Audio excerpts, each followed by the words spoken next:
and gentlemen, or I guess more so gentlemen. My audience skews very male. Folks, how are we doing? Lock in, folks. Welcome. Oh, my hair's a mess. Ooh, need a shower or something. Folks, welcome to the official Vrillium Colonizes India stream. Come on in. Let's get this moving. Let's get it going, folks. God, I need to... Don't mind my appearance. I just woke up. I'm kind of a mess, you know? Anyways, folks, let me know down below how you feeling, how you doing. We're going to get started with all this soon. What do you guys think of the set today? The digital set, I mean. What do you guys think of my little... You guys like my little designs here? We got the Raj in the corner, you know? And then we got up here, Vrillium, Indian flag. What do you guys think? I wanted to put more, but I couldn't cover up the product display. Which, by the way, this is a great time before we kick off the stream major to announce that I, Vrillium, now have a stream sponsor. Oh, whoops. Okay, I guess that's bad news. There we go. Let's go. All right, let me switch into like QVC mode. So, folks, right here, as you can see, you guys know me, okay? You know I love my nicotine pouches. You always see me with the Zins. Damn, that's loud as hell. Okay, we're going to do it without music. You guys know I love my nicotine pouches. This is a well-known fact about me. I'm constantly taking them in and out in the middle of the stream. And so, because Tucker Carlson's Alp refused to sponsor me, which, hey man, I don't know what's going on there. And by the way, those are made in India, so maybe that would have been more appropriate for the stream. I don't know. However, they refused to sponsor me, but fine people at Sesh did, because I guess they're fine with my politics. So, folks, they didn't give me a code yet. I still have to meet with the brand rep, but they sent me a bunch of free shit. So, if you're into nicotine pouches, go get yourself some Sesh. I've been using them all week. They gave me a bunch for free. So they're great. So go get some. They're great. What do I have here? I have wintergreen. What they do is they give you this fucking thing, right? It's actually pretty cool. They give you this metal. Look at that. Hold on. Let me get that on the camera. See, look at that. It's metal. Isn't that crazy? And then you get the refill bag here, and then you put them in after the fact. Isn't that crazy? Anyways, they're pretty great. They're from Sweden. They're made in the USA, unlike Alp, might I add. Alp is made in American lip pillows. That's Tucker Carlson's pouches. They're made in fucking India. They're made in India. They're not even made in America. Insane. Anyways, folks, listen. Enough of shilling aside. That's why the set, as you can see here, visually, I wanted to put like a cow and like some poop in the corner, but I couldn't cover the brand display. So you guys are going to have to, it's going to have to go there. Because we can't cover the brand display, you know? Let me move my chat up. You really got to be able to see the brand display.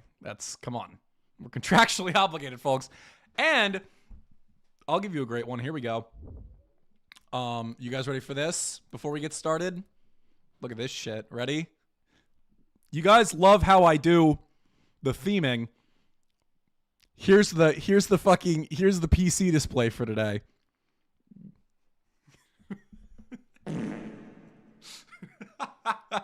Now, for those of you wondering what's going on behind me, that is an actual photo from the banks of the River Ganges. That is an actual photo. That is not this is not like I didn't look up garbage, I didn't look up shit. I just looked up a photo of the River Ganges. There you go. This is the background for the display today. But folks, listen, I was proud. I had to show off my hard work today for the stream. But folks, we're locked the fuck in. We're moving. But before we get started, as people are coming in, okay, let's cover some stuff that actually happened with your boy Vrillium this week. Folks, did you see Did you see on X? You know what? I'll pull it up for you guys. Drew Pavlov, of all people, was tweeting about it. That fucking guy. We're supposed to debate soon. The Australian, Greek, Pakistani guy. Whatever his deal is. I don't even know. Oh, you when you wake up and you're just bloated? Can someone call like clavicular or Syrian Psycho? I'm a little too bloated, bro. Ridiculous. Anyways, where was it? Let me actually pull it up for you guys. Hold on. So here we have what happened here. Yeah, he posted it. Yeah, I got followed by Fuentes. Isn't that crazy, folks? Hold on, let me get the. Look at that. We got followed by Fuentes. Isn't that crazy? Big things and it happening. That doesn't really mean anything. It's not like he reached out. But hey, we're getting recognition for our great work. Folks, if you haven't seen my last episode, came out yesterday. I broke down all this stuff about MAGA influencers. It really was just like a fucking 25-minute diss track to John Doyle, Captive Dreamer, and Patrick Casey. But if you haven't seen it, make sure you go check it out. Very funny, very good. And for those who have seen it, did watch it, commented, liked, all that, thank you. I appreciate it. Much love, I love you guys. It's great. Now, folks, let's see. What's going on in the chat here? Why is everyone talking? I've gotten like 5 different comments about my dad. Yeah, that's my dad. Anyways, for those asking why there wasn't a VOD from the Chinese stream, which was very fun. So I, like a dumbass, as I'm known to do, I got the fucking sesh package like on camera. Like it showed up and then I unboxed it on camera, but it had my address on it. And so I, like a dumbass, showed my address to it was at the end of the stream. So people had been leaving. So it was like 100 people. But there's 100 people out there who fucking saw my address. And if you're in the chat right now, let's keep that between you and I. Okay, they saw my fucking address, but I had to private it. But I've been meaning to get around to it. I've just been so busy. I'm gonna get to the VOD, just cut the end off, and then put it out because the rest of the stream was great, and we had a great time, and everybody was hanging out. But let's see what's going on in the chat. Yeah, what happened to the China video? Yeah, am I celebrating Eid tomorrow? No, I'm not. I'm not. But I mean, hey, God bless everybody who is. Who are these people, bro? I think I put my thing on. I put my the link on Twitter, and I've been getting shit from people on Twitter today because I obviously called out. Fucking Doyle and all them, which by the way, I got a bunch of likes because I view mogged the fuck out of Doyle because his Blaze TV show gets 5 viewers and I view mogged him. But anyways, yes, I do have a tattoo. That's the first time someone's fucking noticed that. Who is the Kruno Slavkovicek? Oh my God. Okay. That's a basketball player's name. That's a fucking Balkan ass name right there. Anyways, no, I do have a tattoo on my arm. It doesn't really work when you hold it here because it's meant to be looked at from here. It's a rose. I got it when I was 21. I was 21. I was 21 and a tattoo shop. If you know anything about tattoo shops, on fucking Friday the 13th, they do sales. They do flash sales. So I fucking went because I was broke. And I wanted a tattoo, but I couldn't afford a normal tattoo. And what they do is they'll I think for $13 you can go and they have a book of pre-made tattoos and you pick one and they give it to you. And it's a stupid promo thing they do, but I was broke and I wanted a tattoo. And so I went and they were here's a book of pre-cut tattoos. Which one do you want? And the rose, it looked a lot like the rose from an album that I liked. I clearly was the same fucking clip art PNG. It looks like clip art. It's basically clip art. And I got it and they put it on me. It's the one and only tattoo that I have. I have thought about, because it's funny because now I have money and now I could get tattooed up. I could get tatted up if I wanted to. And I've thought about it, but I don't know. I feel like that's a lot and it's not really me, What's going on here in the chat? Video game revival USA couldn't get more Indian, bro, for real. Anyways, get a sleeve. I mean, I've thought about it. I could, but I haven't. I don't know. I could though. I mean, I have thought about getting. I spoke to. Hi from Moscow. How the Moscow? How the fuck did you? How are you here? Aren't you guys like blocked from everything? How the fuck are you here? I mean, hey, God bless, you know. Good you're not like dead or whatever. How the fuck did you get here? Hey guys, tuning in from North Korea. What the fuck? How are you here? Anyways, when you get giant, yeah, that's what I'm thinking. I don't know. I mean, I feel like I'm too old to go out and get the tattoos. Like tattoos at my age are something like you should have gotten when you were 20, and then you have them, you know. But me going out and getting a fucking sleeve when I'm 26, that's a little crazy. I'm not trying to do all that. Anyways, where are we? Yeah, we actually are almost to 50K. We are.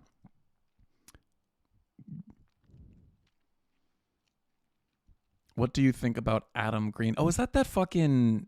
That's that guy. He's in my Twitter replies. He's like a pagan or something. That's so cringe. It's so gay, dude. Can I say that on YouTube Live? If I can't, please forgive me, Mr. Alphabet people. But no, that's like so cringe. Being like, oh, I'm a pagan. Oh, it's fucking the year of our Lord 2026, and I'm a pagan because I can't. I was one-shotted by the fact that the Bible says Jew.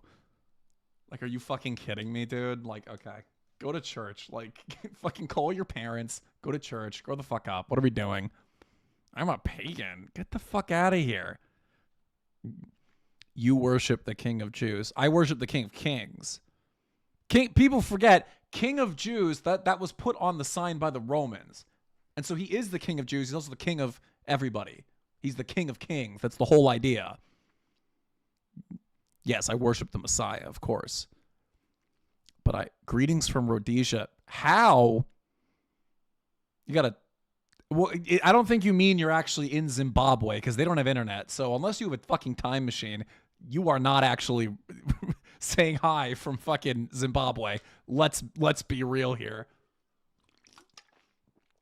They do not have internet in Zimbabwe. They absolutely don't. But no, I think all the, oh yeah, I'm a fucking pagan. Like, shut the fuck up, dude. Like, what? Like, really? Like, you know what? No, actually, you know what? I'll show you. Ready? Ready for this one? Hold on. Let me pull up the overlay. What is it, like Norse? Yeah, here we go.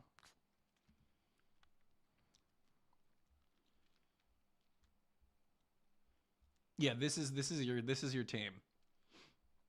This is your gang right here. This is your people.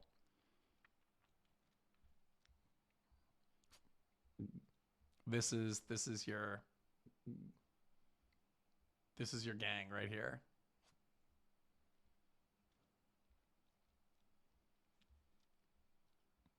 Like, bro, what?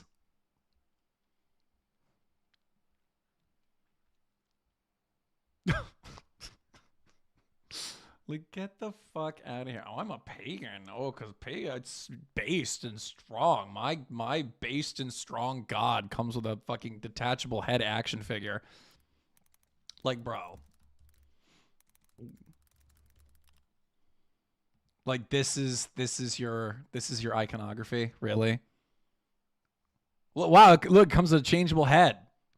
Isn't that crazy? Look at that. Get the fuck out of here. It's some bullshit. Go to church. Shut up. Anyways, what time? Okay, it's about to be 7 o'clock, so we can get into the show.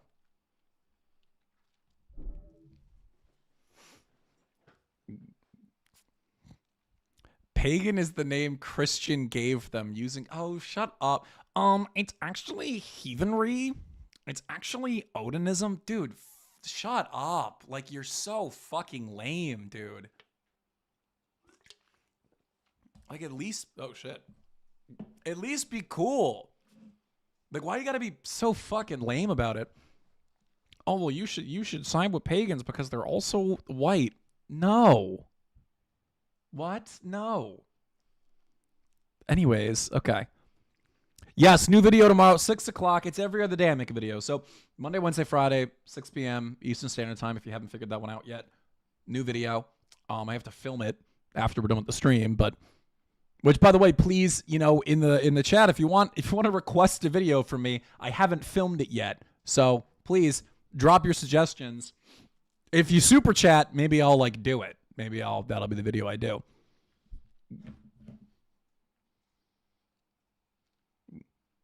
Yes, Cam, I did get a Sesh sponsorship. Kind of. You had to be here for the beginning of the live. I got fucking they mailed me all this shit. They didn't give me a code though to sell it. So we're in sponsorship limbo. But yeah, they mailed it to me.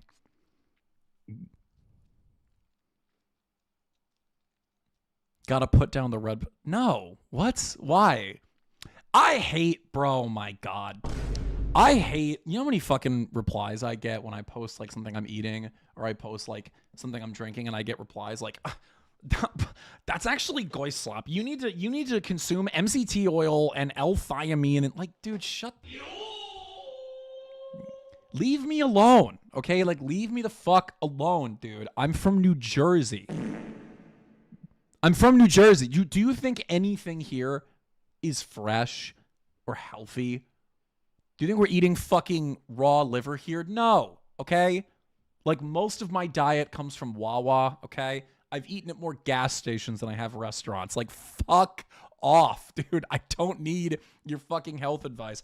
Oh, well, actually, you need to eat a ribeye, tomahawk, raw steak, and call your dad. I'm not your fucking dad, okay? Call your dad. Shut up. Don't stop fucking DMing me. Anyways. Yeah, gabagool, exactly. Our fucking major thing is gabagool, which is just processed fucking pig. That's what gabagool is. And it's great. It's delicious. And it's fucking deli meat. And it's awesome. Anyways. A video explaining Orthodox Christianity in the style you did the Chabad one would be cool. I don't really know anything about it. Thank you for the super chat. I appreciate that. God bless you, folks. Everyone say, wait, hold on. Let me make sure I hit the right button. Thank you for the super chat. I appreciate it. However, I'm not going to do a video on orthodoxy. I've said it before. I'm pretty sure to evangelize, you have to get permission from your bishop, which I would need to go do. And then 2, I'm not gonna, I'm wholly unqualified to do that. I've thought about doing a clip about the OCA, about the history of orthodoxy in America, but a full video where I break down belief and stuff. I don't know. I don't want to create the perception that I'm a trad influencer, because I'm fucking not, okay? I'm not. Who video game? Okay, we're getting rid. I don't know why this guy's number 2 in my comments, but he's really annoying. So we're just gonna put him away. Anyways, not because it's goy slop or whatever. It's because your face is twitching. No, I have Tourette's. Do I need to? Every fucking time we have a stream, I have to explain. You know what? Nah, you know what we're gonna do? Ready for this? Here we go. Here we go. Okay, we're just gonna fucking put this here for everyone to see. Okay, here we go. And we're just gonna do the stream like this. Therefore know, my dear Christian, that next to the devil you have no more bitter, more poisonous, more vehement an enemy than a real Jew who earnestly desires to be a Jew. Dr. Martin Luther, 1543. I have that book. That's from his writings. That's from, I can't say the name of the book, but I have that book. Yes. I mean, obviously I don't believe in Martin Luther, I'm Orthodox, but I do, I have that book, and it is very fascinating of a book.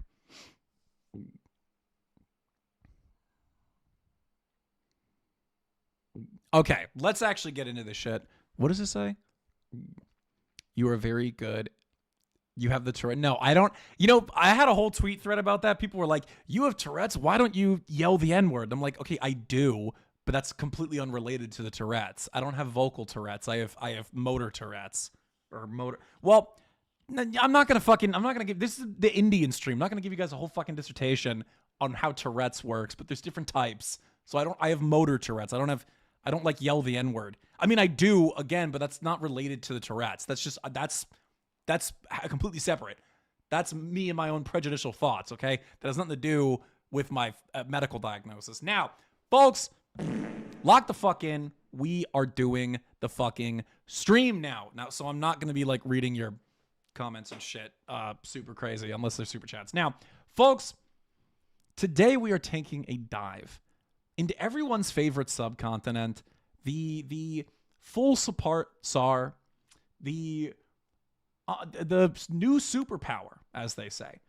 That being one Indian subcontinent. Folks, now let me note before we kick off this little description of Indian politics and like light Indian history is that India, like China last time, is really, really fucking old. Like, really fucking old, okay? Let's remember this. So I'm not going to give you a full breakdown of India's entire history. One, because Indians aren't aware of their entire history. That's how old it is.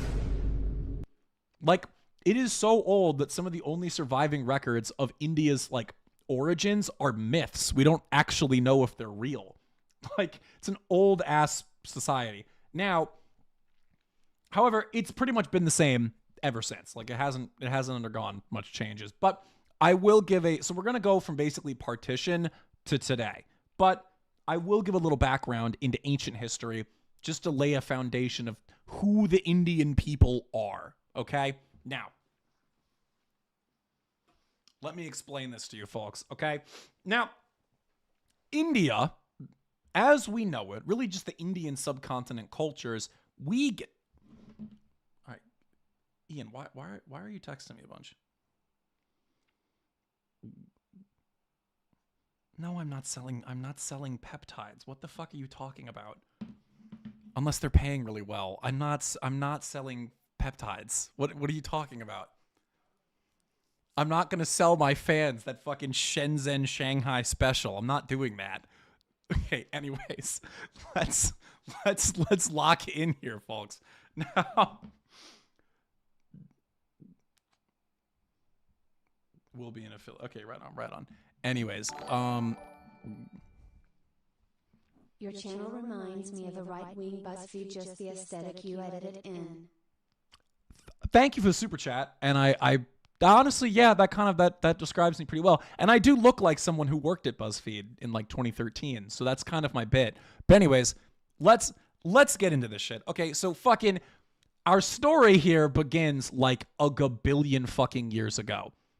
Oh, let me move my ChatGPT notes. In the great land of the Aryan migration theory. Now, this is all, let me note, a theory. We can't actually prove this definitively, but we can prove via certain metrics that something occurred here. Now, people don't realize, as you can see here, right? This is the map of the Indian migration or the Aryan migration theory. Now, the thing about fucking India, right, is that we specifically call our languages like English, the Romance languages, and languages like Hindi Indo-European languages. Why do we do that? Well, we do that because in 1945, a lot happened, and so the word Aryan became a bit unpopular in scientific circles, to say the least. So Indo-European and Aryan are the same thing. Let me just note that. Like, they're the same thing. Now, the reason we call them Indo-European is because all of the languages from fucking Europe all the way into India are connected. They share a root, something that we call Proto-Indo-European. It's a very, very ancient language that we only have like artificially reconstructed. Very, very old thing. Now, what does this mean? We know so basically the Aryans, right? A better term for them right now would be the Yamnaya. So the Yamnaya, right? This is an ancient, is it like a good photo? That's not what they looked like. This is a better photo. So we know that thousands of years ago, like early history, there was an ancient group of humans called the Yamnaya. Or at least, okay, they weren't called the Yamnaya. We call them Yamnaya. Yamnaya is like, I think, Russian for pit grave. So, and we know that's why we call them that, is because they were the first, like, we discovered their remains in pit graves, like communal graves. And that's how we looked at them and said, okay, we denote them as a different civilization. Anyways, we call them the Yamnaya, okay? These were the first, at least from what we know, Aryans, Indo-European peoples that existed. They lived on the Pontic-Caspian steppe, okay? That's fucking, let me get a photo of that for you. This is the Pontic-Caspian steppe, okay? It's like in Eurasia. It's kind of near like Ukraine. It's this big fucking field, basically. This is the Pontic-Caspian steppe, okay? Now, we know that they came from there. We don't know where they came from before that, but we know the Yamnaya, they came from there. And we know that this was a novel group of people. Now, what do I mean by that? Oh, my cat's here. What's up, little man? What are you doing? Okay. He's like licking the door. I don't know. These cats are fucking stupid. Anyways. Now, the Yamnaya, we know they were a novel people group. What does that mean? It means that in the great competition of Darwin's nature or whatever, they did really, really well. And we know that because they were different from other human groups. We know that they were, one, the first people to domesticate horses, which that's a big deal. Domesticating horses, really, really big deal. Second, we know that they were the first people to not only domesticate horses, but then turn them into fucking chariots. Another big deal. We also know that they engaged in early metallurgy and were able to make weapons. And we know that their diet was very notably different from diets of other sedentary civilizations. We also know they were, most likely, the first to invent patriarchy. Isn't that crazy? Imagine that. The reason we say that is because every other civilization at the time, we know that they engaged... Oh, shit. Let's get a video on Christian and Islamic expansion into the Caucasus. Maybe hit the conflict between Azerbaijan and Armenia? Islamic resistance to communism in Chechnya? I like that, and I'll thank you for the super chat. I'm gonna hit that with a little like. Thank you for the super chat. I actually have thought about doing not all that, but doing like a Yugoslav wars thing, just because like our political situation right now in America is like very mirror of Yugoslavia before it ended. So I have thought about that, but maybe I like that though. Thank you. I'll take a little screenshot of that. But anyways, let's get back to what we're doing. So fucking, we know they might have invented patriarchy. What do I mean by that? Basically, every other fucking people group and like evidence of people groups that we have found from that time, they engaged in some form of like matriarchal mother worship, meaning that like their goddesses were women and they like had matriarchal families. Meanwhile, the Yamnaya, they were patriarchal. They worshipped like a sun god who was a man, and that was a big deal. They were a warrior culture. And so they fucking expanded like aggressively. And so this is where the Aryan migration comes from, okay? So basically, the Yamnaya, they're living in the Pontic-Caspian steppe. They're strong. They're big. They're white people. Like they had fucking white skin and blue eyes and shit. And basically, we don't know why they did it, but we know that they expanded outwards. They all left the Pontic-Caspian steppe. And so, as you can see here, the majority of them went into Europe. The vast majority. And we know that their blood is the R1A and R1B haplogroup. That's their blood. And so if you're from Europe, you probably have either the R1B or R1A haplogroup. And that means that thousands upon thousands of years ago, you were one of these people. And we know that. Now, again, most of them went into Europe. And not only that, we know that they went into Europe and then killed everybody. Like they killed everyone. That's the craziest part. We know that they went to Europe and they basically either mixed with or completely decimated the local populations. Like the native Britons, the people who originally inhabited what we know as the British Isles, they don't exist anymore. Like straight up, they don't exist. They're just gone. Like the people who built Stonehenge, we don't know what they looked like because they're gone. The fucking Yamnayas showed up, the Bell Beaker people, they showed up and just fucking killed all of them. And so they're gone. They are fucking gone with the wind. And so this is why Europe looks the way it does. And all of our languages are Indo-European languages, except for one. The one language in Europe that isn't an Indo-European, isn't an Aryan language, is Basque. And the only reason for that is because the Basque people lived in mountains. And so we can assume that these Yamnaya invaders couldn't get up the mountain to go kill them. And so everybody else, though, is Aryan. So that's pretty fucking crazy, right? Now, why am I saying all of this?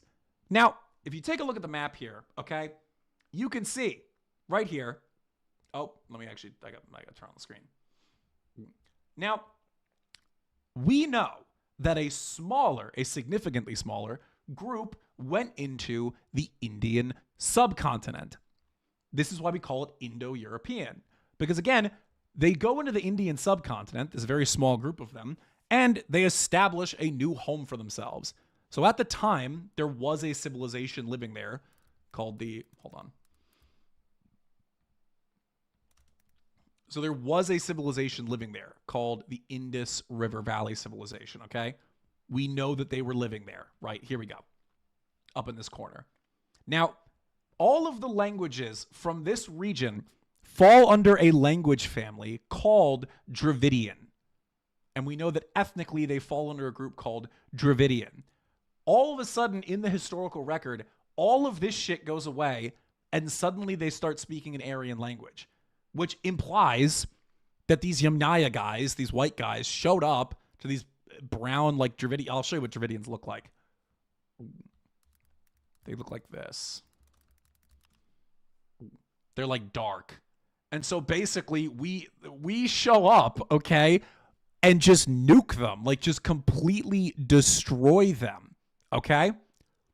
And they're basically gone. Now, this is also where, and by the way, to this day in India, the north part of India speaks all Aryan languages. The south part speaks all Dravidian languages. And there's a notable like color difference between the two. Now, what does all of this matter? I'll pull, you know what? There's a great meme I have for this. Hold on. Aryan migration meme. Where was that?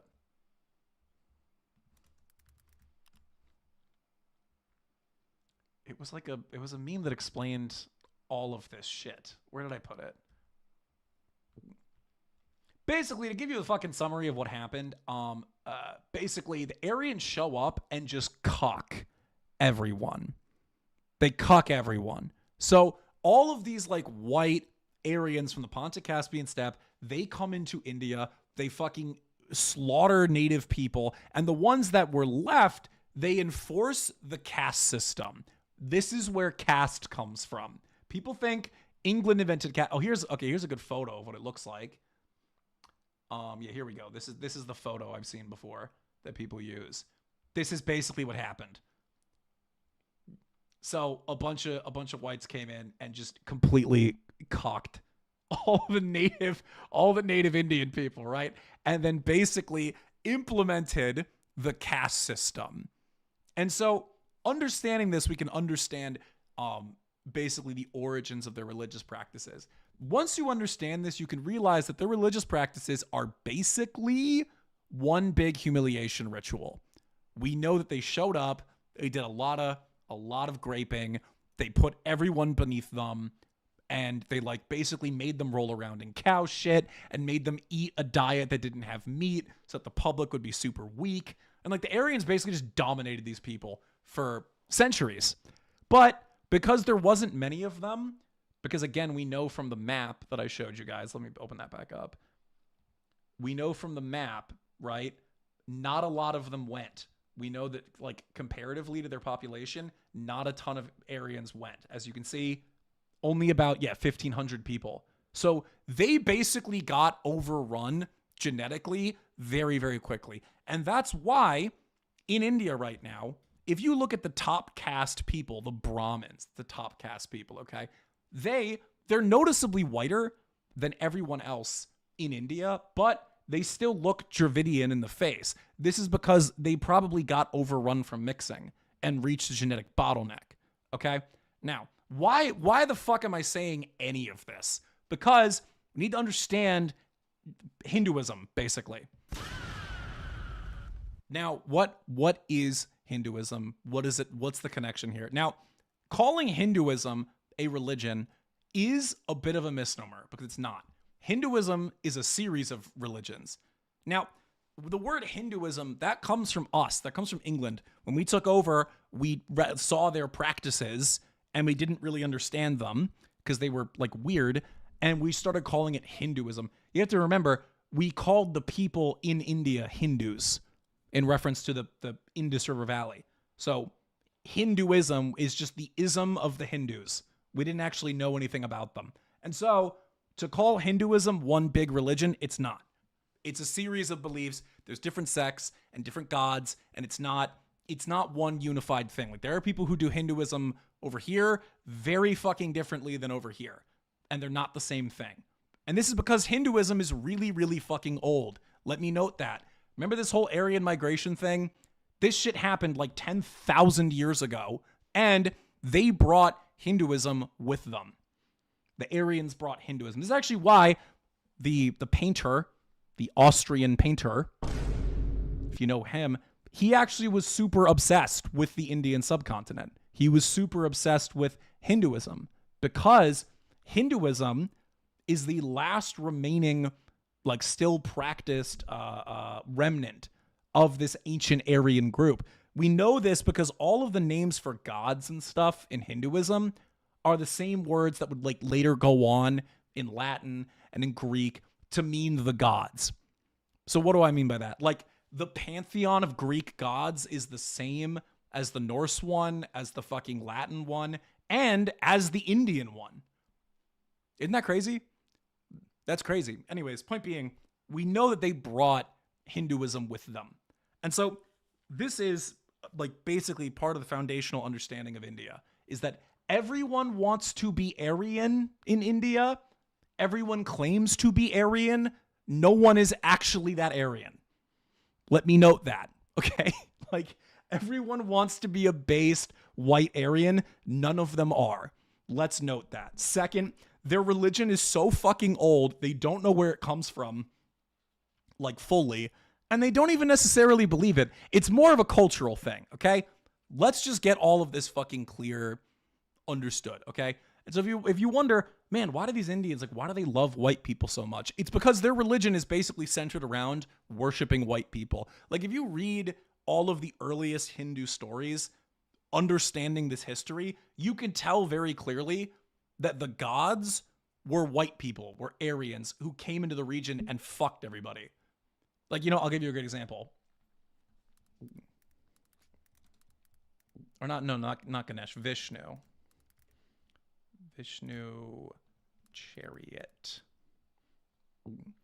So like I said, remember, these Aryans, we know that they invaded and we know that they had chariots. All of the early religious art we have of their gods are people running in on chariots and destroying things.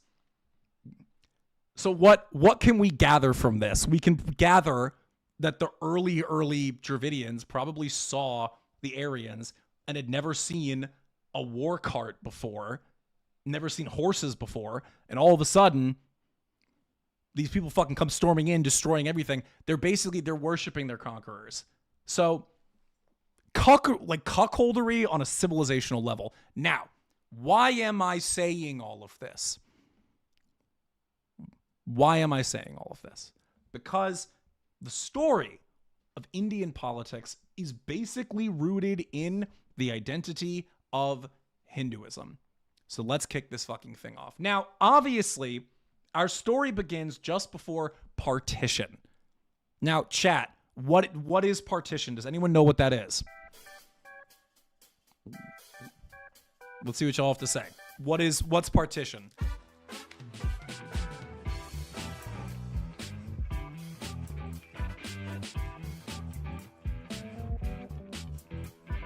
Can anyone guess what partition is? There we go. Only Facts 499.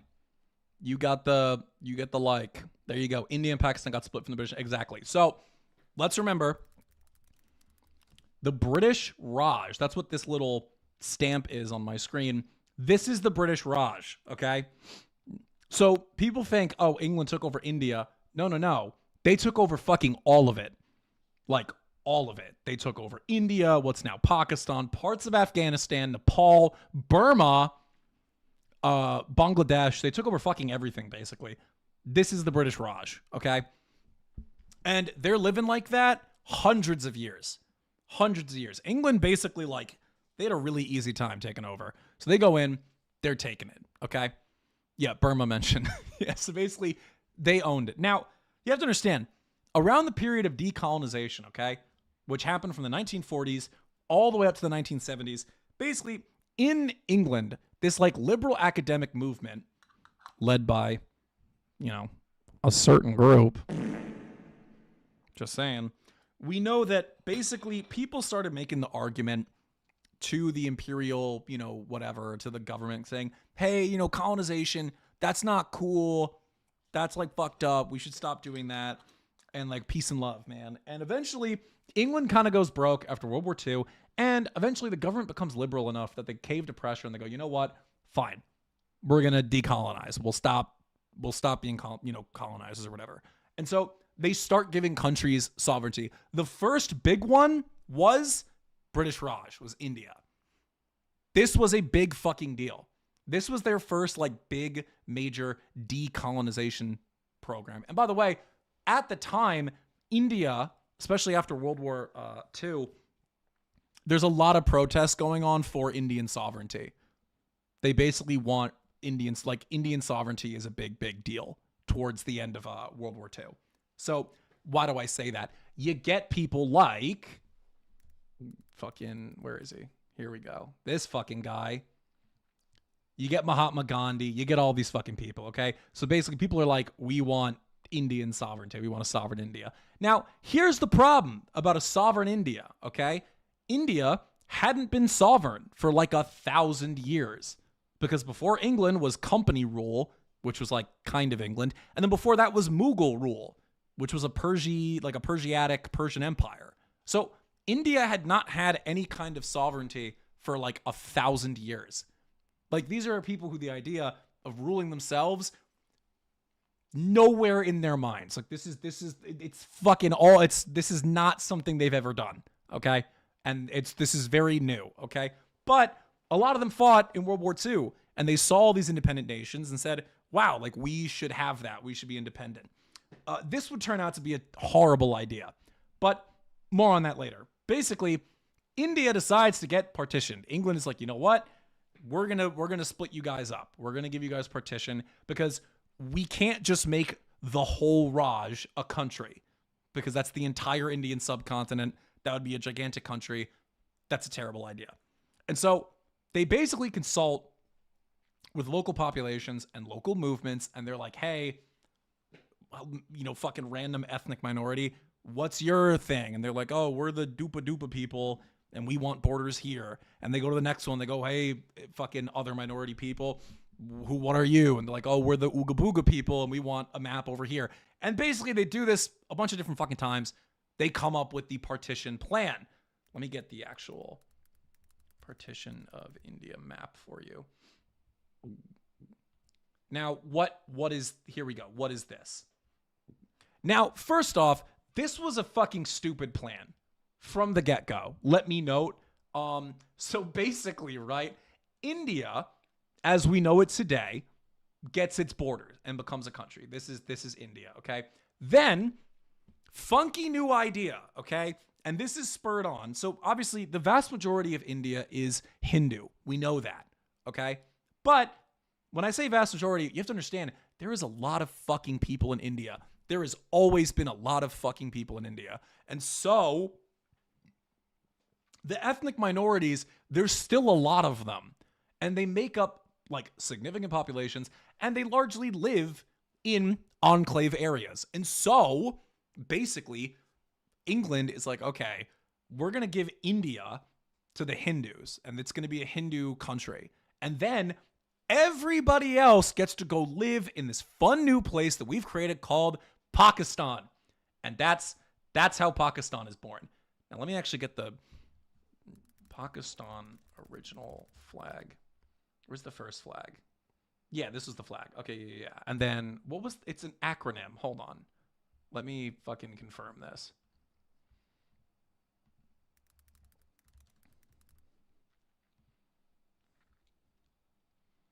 So, fun fact, Pakistan, it's a fucking acronym. People think that Pakistan is a natural name. It's not. It's not.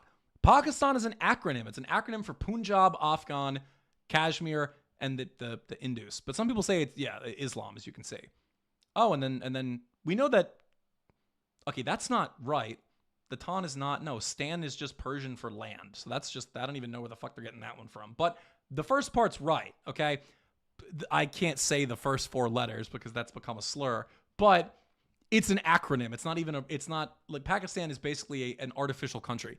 And the line is kind of fucking, it's kind of arbitrary, which this doesn't go well because here's the thing, right?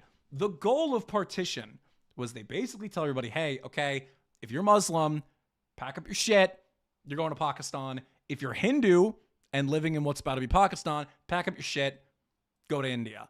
The Indians don't listen to this, like at all. They just don't fucking listen. And it's a huge mess.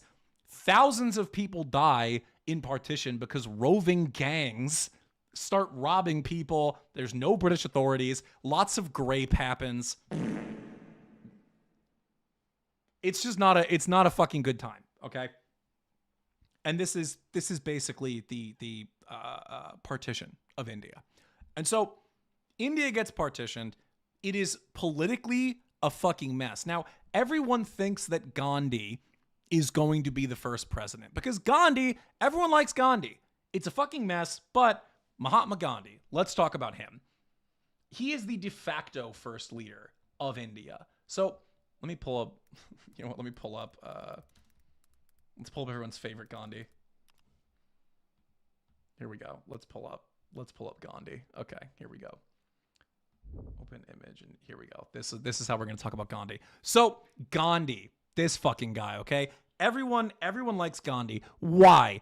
Gandhi is a peaceful Hindu protester, but his whole thing is religious pluralism. That's his bit, okay? His whole thing is, hey guys, listen, I know we all fucking hate each other. We're all different ethnic minorities. We're all different religions, but what if we all got along? Like, we're all starving to death. We're all living under British rule. We're all not white. What if we became friends and we like made a country? And this is Gandhi's thing. And most people, most people in fucking India, they were like, you know what? I like Gandhi. We fuck with him. This is a great idea. Let's do it. And yeah, okay, well that's coming up next. Someone said Ali Jinnah. That's the first president of Pakistan. But yeah, Gandhi had a bunch of associates who then they all became politics, whatever. Now, why wasn't Gandhi the first president of India? Why did he not get put in place? Did he decide not to? Was he bad at politics? No, he gets assassinated. He gets shot and Gandhi dies. Actually, literally a year before they are partitioned. So like he is on track. He is going to be president. He gets assassinated. Now, who assassinated him? We can think for a moment here. Who assassinated Gandhi? Because obviously he's against the British. He's kind of like just de facto against the West. So was it England? Was it this new Pakistan? Who assassinated Mahatma Gandhi? Folks, let me know in the chat.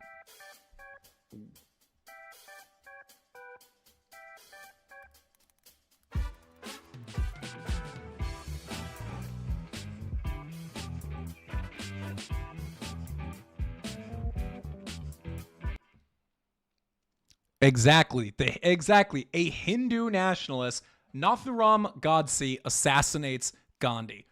Why is a Hindu Indian assassinating another Hindu Indian? This is because they don't like that Gandhi is a secularist. They don't like that he's a pluralist. This guy, and take note of this word, this is an important word, is a Hindutva. Oh, whoops. He is a Hindutva. What is Hindutva? This is the fucking central theme of, if there's anything to take away from tonight's stream, it is this word, Hindutva. What is Hindutva? This is a very, very fucking important thing. Hindutva. Great. Now, Hindutva is an ideology started by, let me pull up the guy. Let me actually, you know what? Let me actually add to this real quick. You know what I'm going to add? Hold on. Wait a minute. Because this shit's funny. Hold on. This is important stuff. Can I just, hold on. Because, God, they're so goofy looking. Okay, so fucking Hindutva's an ideology, right? It's Indian nationalism. It's Hindu Indian nationalism. More specifically, it's Hindu nationalism, but it's also the belief in like full Hindu supremacy over the Indian subcontinent. Basically, let me find a video of these fuckers doing their thing. Okay. Now, Hindutva, I'm not going to get into the whole fucking history of where Hindutva comes from. It was created by this random fucking guy, whatever. Basically, this guy creates a political organization called the RSS. It has this long-ass Indian name. I'm not even going to try and fucking read it. But they still exist to this day. And this organization is going to become very, very important. Now, this is the RSS. Here's them marching today in 2018. They form around this time, okay? The guy who assassinated Gandhi is from this organization. They are extreme Hindu nationalists. This is them.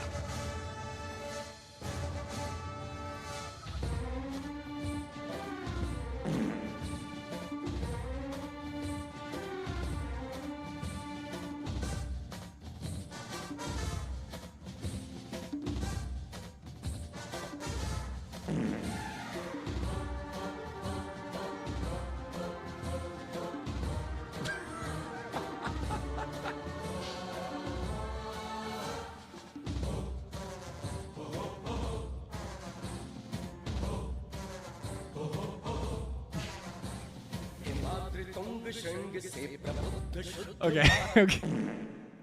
That's the RSS. Now, what are they? They're a paramilitary organization, okay? They are Hindu nationalists. And so their mindset is partition, obviously, it's whatever. All of the Muslims need to go. This is basically their ideology. All the Muslims, all the Sikhs, all the non-Hindus need to go. They need to be subjugated because their argument is that India used to live under Mughal rule.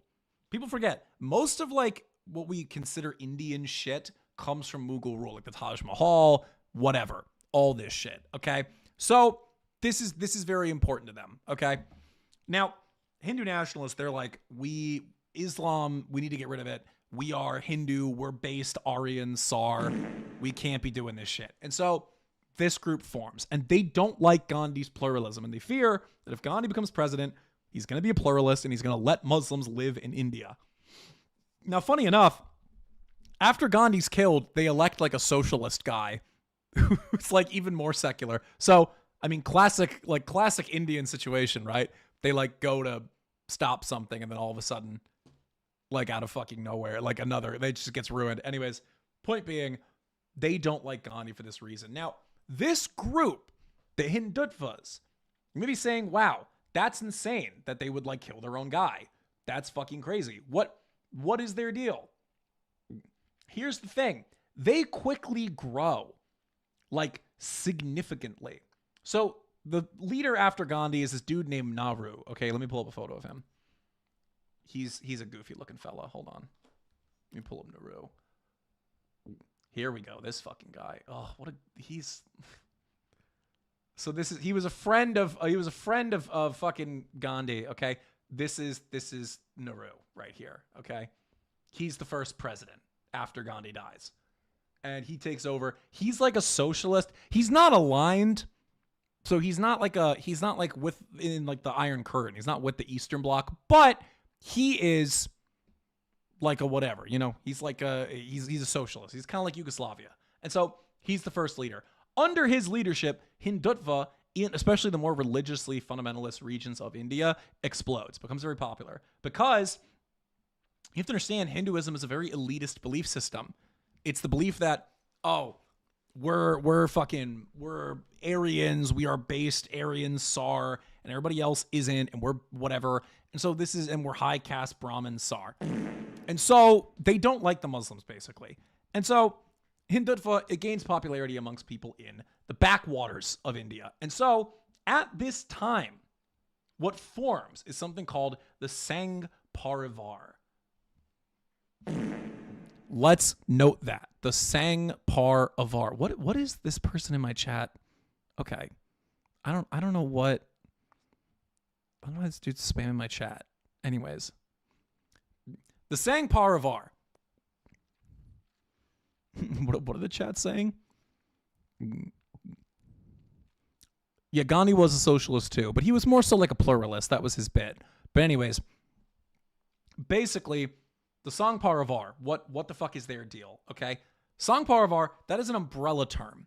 So basically, the Hindutvas, they found these different organizations that are all working with one another. I have it here. They start the RSS, the thing I just showed you. They start the Vishnu Hindu Parishad, which is like a religious organization. They start a student union. And most fucking importantly, very, very fucking important here, take notes, okay? They start the fucking BJP.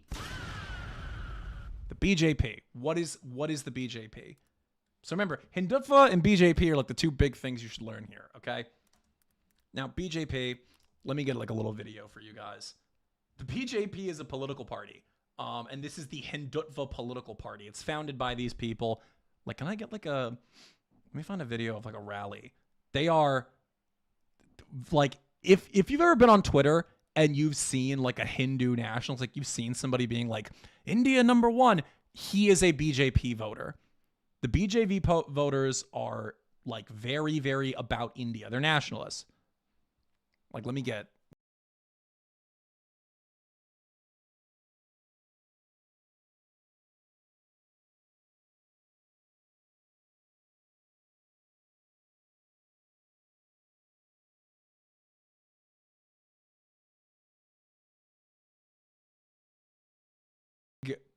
Big, like they fucking love India. Okay. Now, what's going on here? So BJP is the Hindutva party. So this is their political wing. So basically, they've started this overarching, the actual name, right? The fucking Sangh Parivar, it literally translates to the family. It's like a mafia. And they start all these different organizations that are all tied to this one political party, which is the BJP. Mind you, BJP, they don't win any elections for like a fucking significantly long time, okay? They don't. They don't win a lot of elections, and it's not really working for them. But fucking fast forwarding into the future now, we get to the Ayodhya period. I didn't hit the sound effects there, but one second. Now, what the fuck am I talking about when I say Ayodhya pivot, Ayodhya period, right? This is a huge fucking problem that happens, right? Ayodhya is a town in India. It's a religious town. It's where they believe that like their god or whatever fucking came through on his chariot. And so basically the Indian government, they want everything to be like secularized and shit. And all these people, they go and they hold a fucking chariot procession basically across India, demanding that all mosques and shit and Muslims be taken out, and that this is Hindu land, this is a Hindu country. It was promised to us by Lord Shiva 10,000 years ago. This is our country. Fuck you guys. Now, what does this matter? At this point, this is where the divide becomes big. Ban the spam. Yeah, where the fuck is my mod? Cam is supposed to be here. Yeah, I don't know what the fuck is happening here. It's weird. Anyways. So this is, yeah, exactly. Someone here is saying, yeah, someone's saying the Hindu, yeah, okay. Basically, right, this is the turning point. So in the late 80s and 90s, Hindutva becomes popular. Mind you, this is the same time in which India is fighting Khalistan.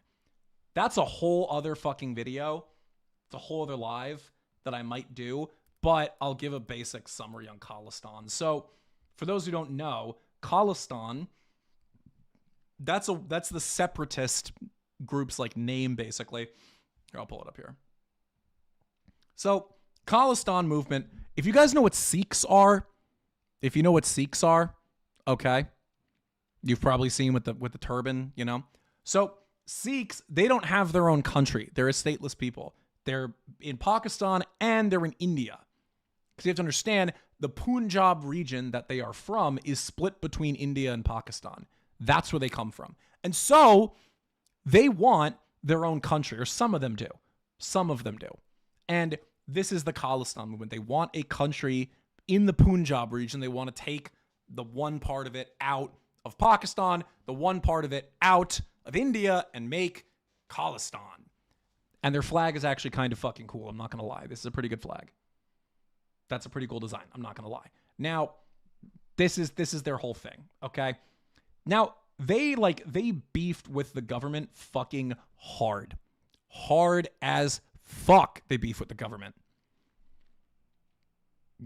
Jai Hind. Okay, anyways, what is this? Dog, like, give it a rest, man. Like, what is your deal? Give it a rest, dude. Come on.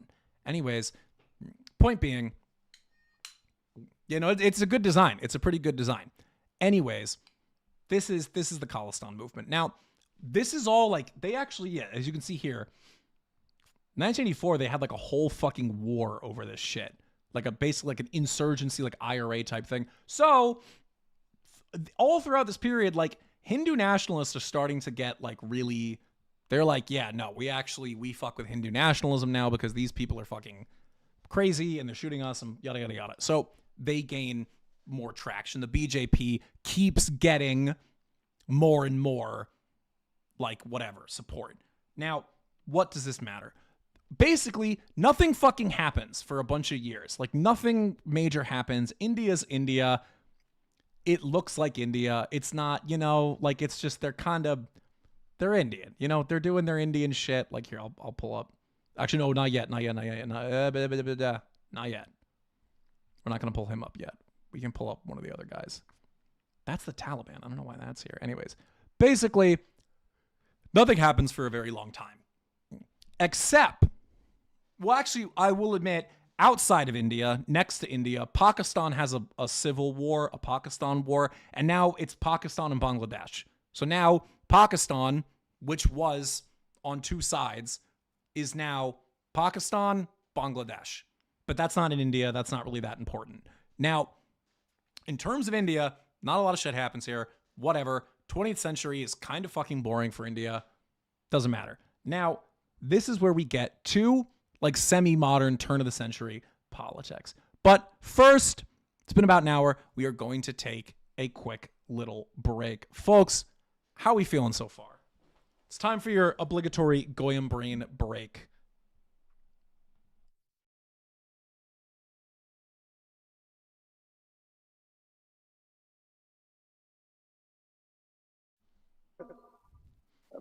Here, we'll put on some just like Indians doing Indian shit.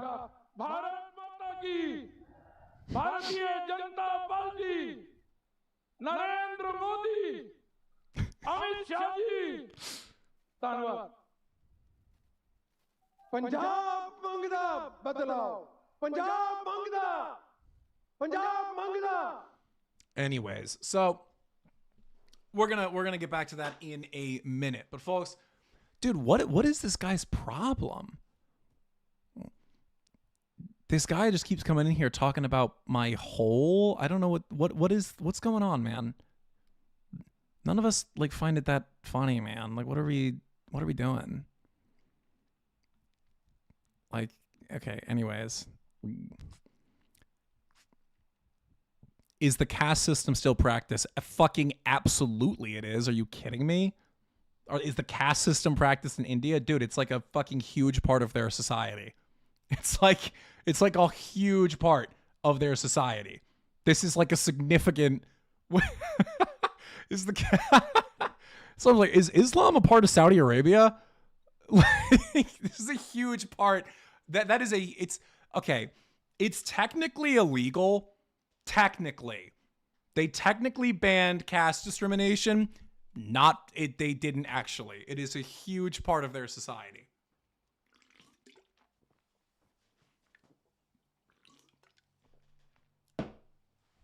And actually, that is going to play a role in the next thing we talk about. But right now, taking a little break before we get back into it. Folks, let me know how you're doing. How are you feeling? Are you enjoying the stream so far? Folks, remember again, like I said, they didn't give me a code. And they didn't give me like a link. So I don't know how I'm going to get commission or whatever. But, you know, if you want to go buy some sesh pouches, go there and put on your order that Vrilliam sent you. That's what we'll do. You know what? We'll do it together. Ready? Until they give me a code to actually sell this shit to you guys. Here's what we're going to do. We're going to do this. Ready? You're going to go to their website, okay? Sesh.com. You're over 21. You're going to go here. You're going to pick your flavor. I'm particularly partial to the cappuccino. Okay? Go here. Great. Super cool. Love it. Great. Add to bag. Here's what we're going to do, okay? We're going to go to the we're going to check out without protection, okay? No condom, okay? And then in the first name and all that, you're going to put Vrillium, okay? Let me actually make sure it doesn't autofill with my fucking contact. Okay, it doesn't. Okay. So when you go to the order checkout, here's what you're going to put. You're going to put Vrillium Live. And then you're going to mail it to yourself. And that's what you're going to do. And then that's how they'll know that I sent you. Show me your credit card info. You're funny. Not gonna lie, bro, but this one is just really, what are you talking about? Okay, well, let me admit, okay, one, like, I am gonna have to skip over large parts of information. This is because, again, this is like a very, very old society. But anyways, be sure to get yourself some sesh pouches. And folks, again, before we continue, remember, we haven't run out of them yet, folks. I'm sorry to turn this into like a QVC session, but we aren't out of the lighters yet. If you want to get yourself your Lord Miles commemorative September 11th lighter, we still have a bunch of it. Not a bunch, but we have a fair amount available. They're still on sale if you want to get yours, okay? We still got them. Soundtrack included.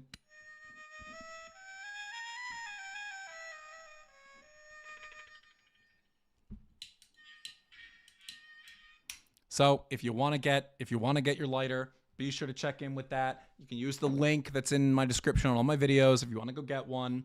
They're great. Limited time, only a limited amount were made. No, they're actually made in China, I'm pretty sure, not India. That'd be funny though. But get it, got it, good. Go get yourself one. Now, folks, talk to me. How are we feeling about the stream? Let's read some comments and then we'll get back into the topic. What are people saying here?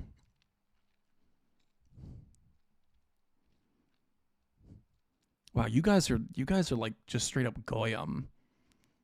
You just be saying shit. Like, is it made of fiberglass? What are you people? Vrillium is Muslim? ? Are you the goyim aren't real. They're just not. The goyim are not real. Like, they're not. The goyim aren't people. I'm converting to Chabad Judaism. You guys just like aren't fucking real. I don't believe in the goyim anymore. There's no saving you people. Half the chat drools while watching the live. Dude, they do. I swear to God. Anyways.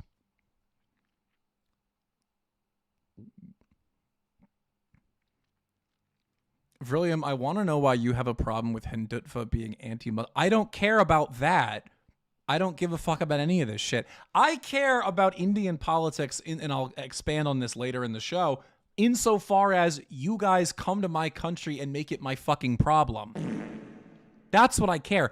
I don't care what the fuck you do with your Muslims and your Hindus or whatever in the Indian subcontinent. I don't give a shit. Do whatever you want. Make him president, kill him. I don't give a fuck. That has nothing to do with me. The problem is when you come to my fucking country and like assassinate each other and send all your money back home. That's my fucking problem. Everything else, I don't care. I don't give a fuck. It's when you make it our fucking problem that we care. And also, like, you guys are goofy. Like, you're goofy. Like, you guys look goofy. You guys look goofy. It's a goofy set. Like, being proud of India is goofy. It's goofy. Like, what are you proud of, dog? How, like, ready? You know what? Matter of fact, I'll just pull up a video of it. Hold on. Just pull up a video of New Delhi. Here we go. Just fucking pull up. Here we go. Just get a video of New Delhi. Here we go. Ready for this? You're a nationalist for this? Are you fucking kidding me? This is what you're a nationalist for. This is your great nationalism here. This is it. This is your fucking based homeland. What the fuck am I looking at, dog? What am I looking at? What are you? Oh, Jai Hind, man. Fucking India, Zindabad. What the fuck is this shit? Like, I'm supposed to fuck it. Like, get the fuck out of here. Get the fuck out. Look at this shit. Yeah, you're like, so this is what I mean. It's like, dog, you're goofy. Like, you're goofy. It's goofy. It's objectively, it's a goofy ethnicity. It's a goofy ass country. It's goofy. Like, what do you want me to say? Like, it is, dude. Anyways. As a matter of fact, you know what? If you guys, you know what we'll do? You know what we'll do? We're going to go actually to my shorts. If you go on my channel, I actually have a bunch of shorts about India. So you know what? We can watch that if you want. You want to hear some funny information about India? Let's take a look at this. Ready?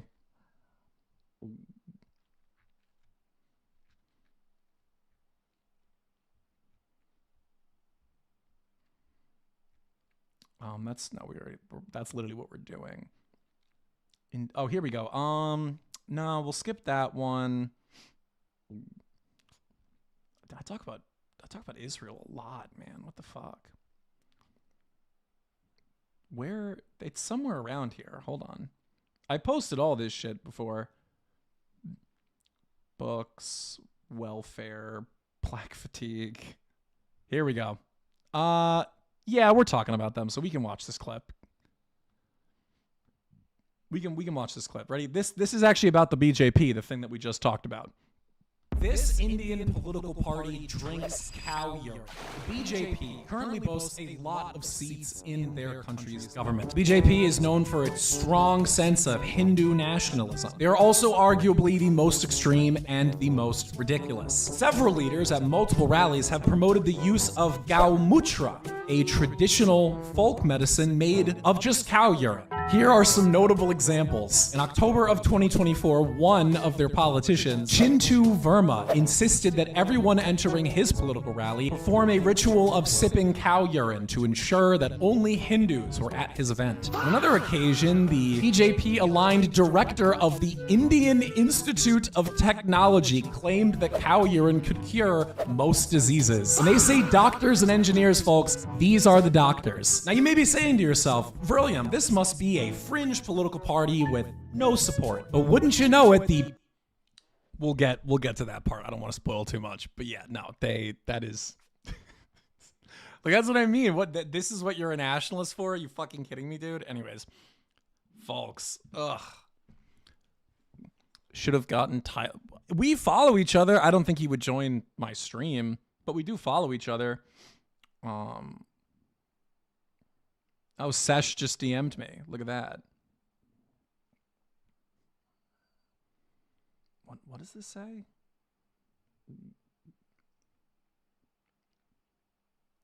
Okay, what the fuck? Yeah, no, I mean, yeah, okay, they just DM'd me. Yeah. I'm 90% sure the brand rep has not watched my content. I'm not gonna lie. I'm like fairly certain the brand rep just looked at my metrics and did not watch my content, because this is not a company that I would think would be cool with getting involved in politics. Stream with Nick. Why are you saying that like I have a choice? Of course I would love to do that, but he's like significantly larger than me. Who the fuck am I? It's like when I got the comment of someone being like, "Can you talk to Asmongold for me?" Oh, what's this? I've been in the game so long, I've been done the whole horseshoe theory about 11 times. I can't even stand the breathing of my fellow right-wingers. It's rough, man. I feel you in the count emoji, call. That's so real. That is so real. I fucking hate the right. Every time I open up Twitter, I'm reminded of how much I hate the right. I'm reminded of how I should just go join the Democrat Party. And I'm reminded that I should pledge allegiance to the beautiful state of Israel. Every day. I just see the way that they talk, and it's just so annoying. Stream with BB. Now that, I would do that. I would absolutely do a stream with BB. Are you fucking kidding me? That'd be amazing. That'd be so Kino, dude. Brilliant and BB collab stream. That'd be fucking crazy. Also, let's fix the product display, folks. Let's make sure you guys can see. Very nice. Look at that. Look at that. Oh. Oh. Oh. Okay. Crazy. Yeah, no. I've said it. Yeah, exactly. Yeah, Cam's absolutely right. I love Fuentes. I hate Groypers. I'll say it again. I love Fuentes. I hate Groypers. Groypers are so fucking annoying on Twitter. It's not that I disagree with, I agree with a lot of their politics. I fuck with them in that sense, but man, a good 70% of them are the most fucking annoying Latino assholes in the world. They are just all on my Twitter, just annoying as hell. Just I hate them. They're so fucking lame, and they're so annoying, and they're always purity checking you, and it's so stupid. And it's like, dude, leave me alone. Leave me alone. I hate you.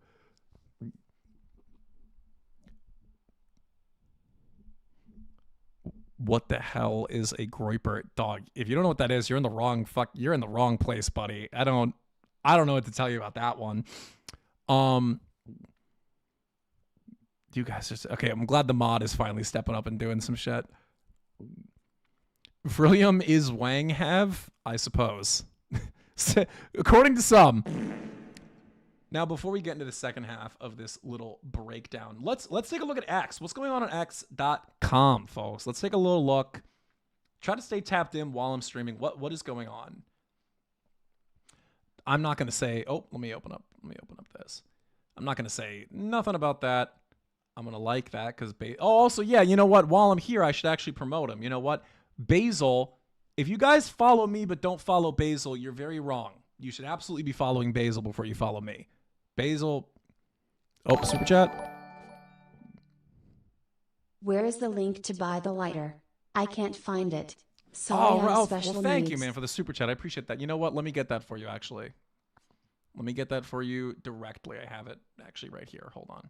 Thank you, man. I appreciate that. God bless you. True patriot right here. Big shout out to Focus 6016. I'll give you the link directly. Dude, my email's fucking cooked. Mega PPL swarmed a TikTok I made thanking Trump for $4 gas, literally saying the president doesn't control gas the prices. Oh my goodness. Yeah, dude. Ugh. Thank you for the super chat. And yeah, dude, I hate MAGA people. I hate MAGA people so much. They're just, it's insane. I'm going to put this in chat and actually I'll pin it. Ready? Can I do that? And then can I pin that? There you go. So if you want to buy the lighter like the guy requested here, make sure hit that little link. As you can see, we got the Osama lighter. I'll try to hold it closer. It has, a a little Osama here. It has the Twin Towers. And then when you open it,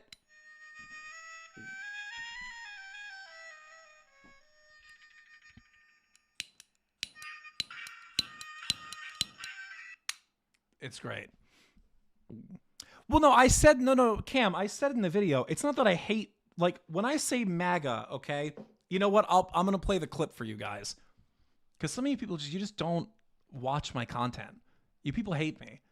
I feel like a neglected mother. You people never do anything for me. You people hate me. I'm never appreciated around here. Because I make these clips and none of you fucking people watch them. Here we go. Really not doing what he... This explains my position on this completely. Let me open up. Let me make sure the desktop audio is loud enough for you guys. Really not doing what he does. Actually, let me turn up the quality because it looks... Why is like my okay. Yeah, 1080p. What is this like? Really not doing what he does for... Dog, they need to fix X. Really not doing what he does for MAGA. And we can see this because he's constantly getting attacked by the people who are partisans for MAGA. And now let me note, again, when I say MAGA, I'm not referring to the sheer concept of making America great again, because that's like fucking obviously not what MAGA, what Donald Trump is doing. If there was a more apt term for what Donald Trump is doing, it'd be something like Gatsjafib, giving America to Zionist Jews for Israel's benefit. Really not doing what he does. So you're not talking to MAGA people, you're talking to Gatsjafib people. You're talking to people who want to give America to Zionist Jews for Israel's benefit. Gatsjafib. That's what MAGA is. We're not actually talking about the concept of making America great again. Of course, we want to make America great. It's just that the fucking guy isn't doing that. Like, he's not. He's giving away America to the highest bidder. And so, yeah, no, people who are like MAGA cultists, though, are insane. Make Chabad great again. I think Chabad's as great as they're going to get. I think Chabad is like, they've got money. Like, they're doing really well. I think actually Chabad is like at its peak. Like, Chabad is doing really, really well. Like, where's the...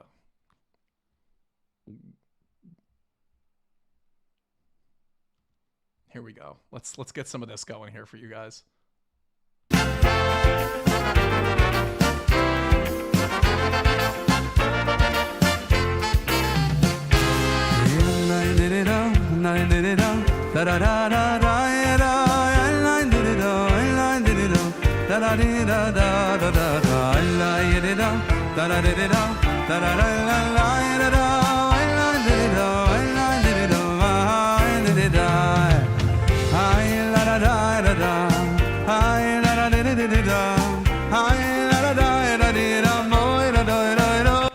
Yeah, I mean, come on. They are very strong. Like, that's max power right there. Someone in the chat is saying Shabbos Kestamom. Dude, fuck that guy. Fuck that. Yo, hold on. You know what? I'm taking a fucking break here for a second. Hold on. Nah, you know what? I'm actually going to remove the overlay for this. Lock the actual fuck in. Fuck. I can't express enough. Fuck Shabbos Kestenbaum. For those who don't know, Shabbos Kestenbaum. I'll pull up a photo of this fucking guy. I hate this guy. Like, I hate this fucking guy. Words can't describe. I hate this motherfucker. You have no idea. Fuck this guy. Like, I obviously have problems with his whole ilk. Him especially. I fucking hate this guy. He is, okay, you know what? I'll explain it like this. Shabbos Kestenbaum, if you flashed back, okay, to like 1940s Germany, okay, and you found the most dyed-in-the-wool, prejudicial, hateful member of that party. I mean, someone who believes things that even the painter would be like, okay, you need to relax. If you ask that guy to describe what a Jew looks like, it would be a fraction of how offensively stereotypical Shabbos Kestenbaum is. Shabbos Kestenbaum is the fucking worst. Okay, I'm not a hateful guy. I'm a very forgiving guy. I'm a very loving guy. I have love for all people. I even have love for the Jewish people. I do in some ways. But this guy, Ooh, I hate this guy. I hate him. And mind you, he fucking DM'd me. This, you want me to, I'm gonna give away some baseball, or I'm gonna give some inside baseball right now. This motherfucker, this fucking guy, he DM'd me after I blew up. Now you may be asking yourself, why did he DM me? This fucking guy DM'd me after a video about Israel of mine blew up, solely to just say, oh, you're an anti-Semite. You're an anti-Semite. You're a double-digit IQ anti-Semite, and you're terrible. And so I was like, okay, let's debate then. Like, I get more views than you. Like, let's debate. Like, let's get into it, you know? And he was like, well, I don't debate double-digit IQ anti-Semites. Then why are you DMing me? Why are you in my inbox? Go away. Go away. Like, why are you here? Fuck off. I hate you. Like, what do you want from me? Ugh. He is the fucking worst. I hate that guy. Anyways, what is going on in the chat? What is happening here? What's happening here? Deracinated, you're Indian. Let me actually do some moderating. Vril is gonna have to kiss that wall, bro. Honestly, the way that the Goyim are acting out here, I've thought about it. I'm not gonna do it. I'm not. But honestly, like, bro. I mean, one, with how high rent is these days, and two, with how the Goyim are acting, like, ever since Candace Owens started talking about, like, Sumerian technology, I'm like, bro, okay. Bro. Like, yeah, I might have to go kiss the wall with tongue, pulling back, giggling, kissing its neck, caressing its lower back. Like, I might have to go do that. I'm not even gonna lie to y'all. I'm not gonna front. I'm not gonna front.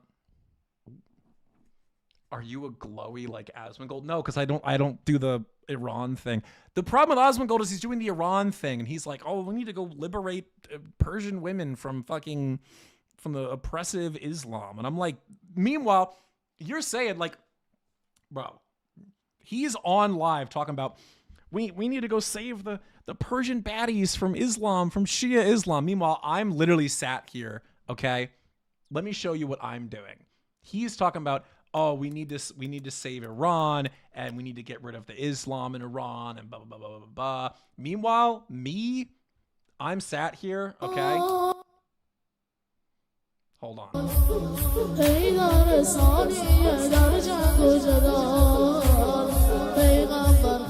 Ayatollah Khomeini, if you can hear me. Ayatollah, Iranian Shia Islamic, fucking Revolutionary Guard, if you can hear me.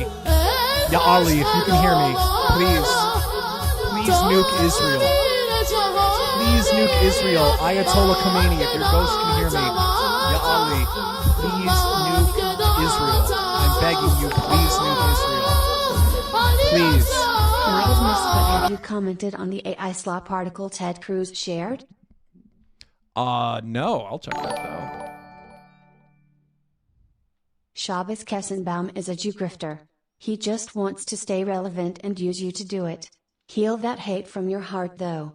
No, I know. I'm joking. I know. I'm not actually sitting up at night, fucking looking in the mirror like, oh my god, I fucking hate Shabbos Kessenbaum. No, I'm joking. But like, I don't like him, but I'm not actually like hating on the guy in like a meaningful capacity. But thank you, and thank you for the other person. Thank you for the super chat. I appreciate that. God bless. Thank you. Takbir. Someone put Takbir. Ya Hussein. What's that thing they do? They do the chest slapping. Hold on, ready? I got you. Hold on. The Muharram chest. Wait. What is it called? I'll just pull up Muharram. Dude, if I was to be a Muslim, I'd be a Shia. The Shias are so fucking funny.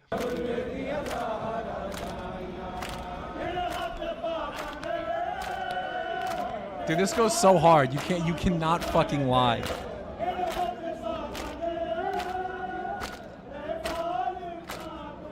Yes, Shabbos Kestapamata.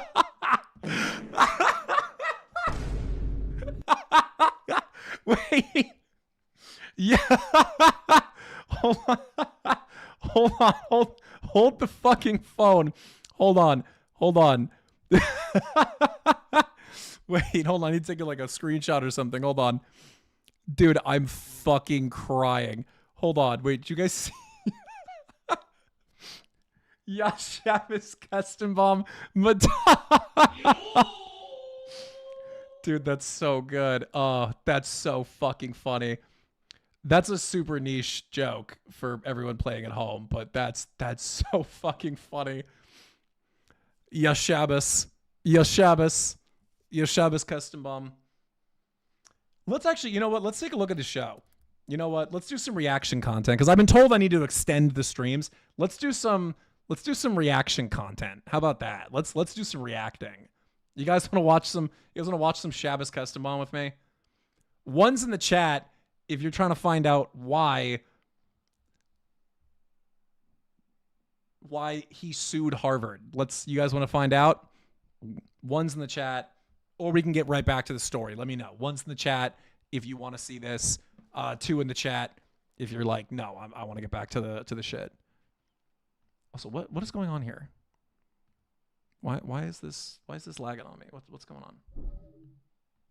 Dog. Oh my god. Okay, can we like get back to our shit, please?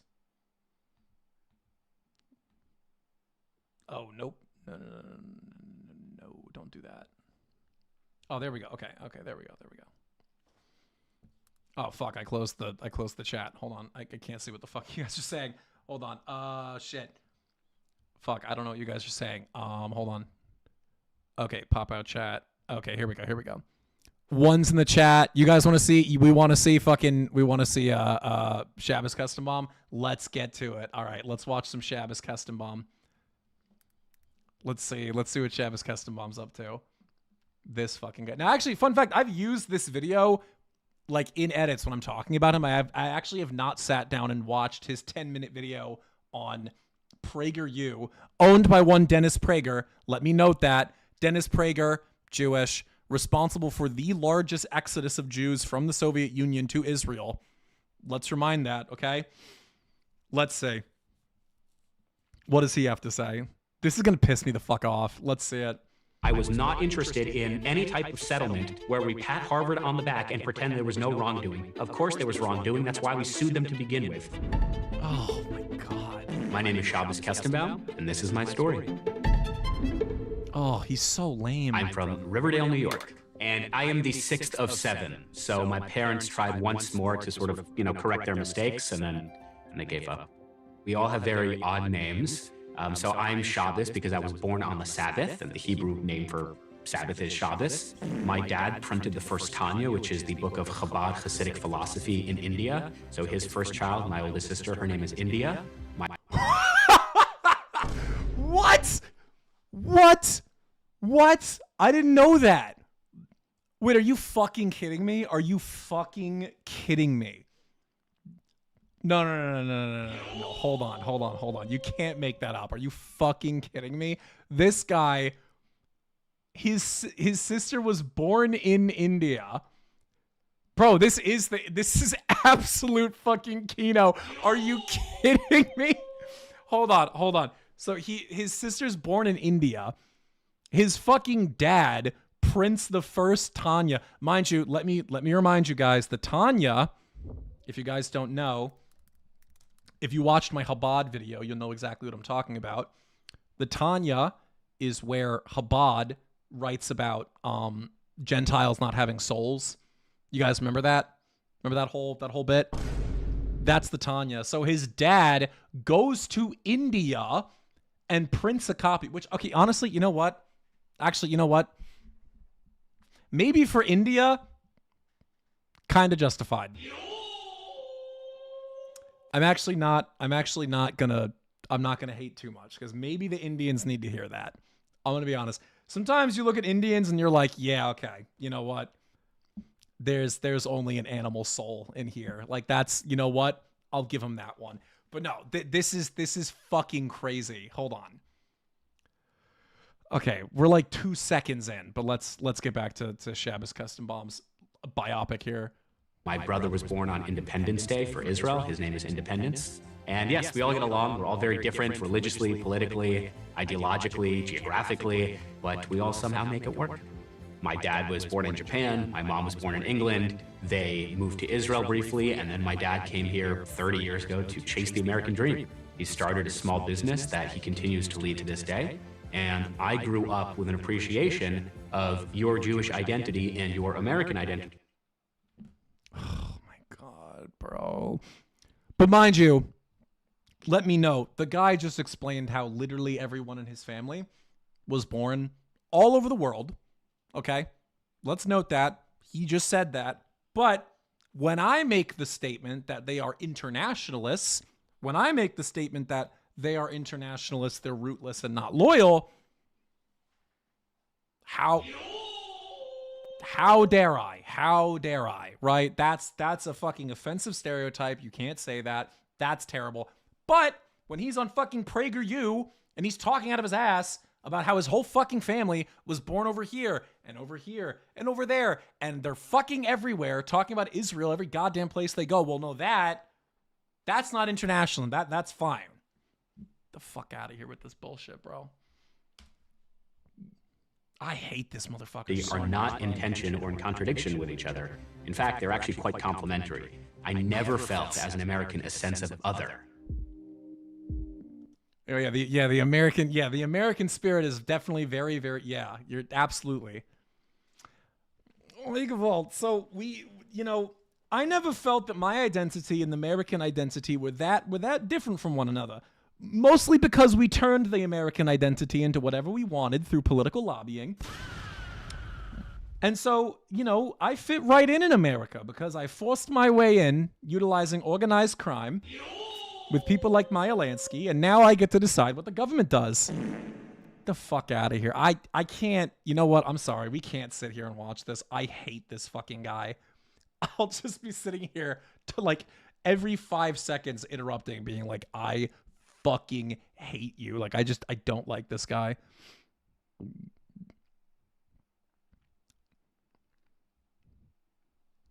What's going on in the chat here?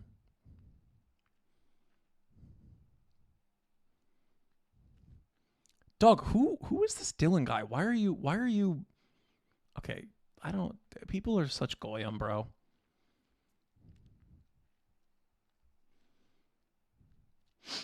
His parents are in the CIA. No, he's just Jewish. He's just Jewish. Like, this is not an uncommon story for people that do, like, this is not uncommon for Chabad. Is that, yeah, they're internationalists. They're born all over the world.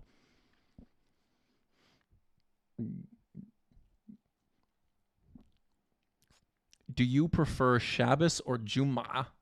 Like the Muslim prayer day? Friday? That's Arabic for Friday. Or it's technically Arabic for together, but it's not. That's their prayer day. They both happen on Friday, but Jummah happens in the morning. New subscribers. Someone just who's Baron? Baron? Who's Baron? Is that someone I should know? I don't know. America is a nation of deracinated outsiders, bro. Why you peak clutching, for fuck's sake? So yeah, we turned America into a nation of deracinated outsiders with no actual identity, and now we fit right in. It's perfect. Get the fuck out of here. Yeah, I don't think Baron Trump is streaming. I will say though, I don't know how much of this information I can fucking divulge. I'm breaking some rules telling you guys this, but I have a friend, because let me note, I live, near Manhattan. A lot of my friends are in Manhattan. I have a friend who is a pretty high up guy. He works pretty high up. He works in high society. He has hung out with Baron Trump several times. And apparently Baron Trump, everything that we think he is, he absolutely is. Like everything. Like apparently he's autistic. He loves Hearts of Iron. Like he loves like map games like Crusader Kings and Hearts of Iron. Oh shit. Did you see Susan Rice's interview talking about payback? I did. I mean, yeah, all these fucking people. It's all the same shit. Yeah, but he absolutely is on pole. Like apparently he is everything that people say. Like people saw him and go, "Oh, he must be like a map game autist." Like yes, he is.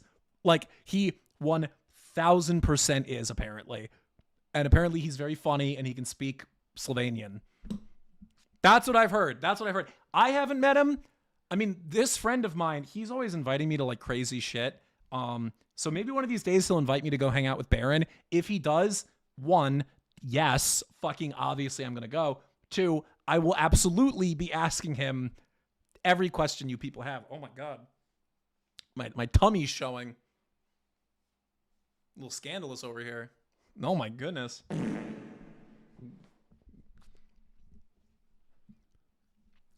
I don't think he plays The Fire Rises. No, I don't. Maybe he does. I don't know. I don't know how into it he is.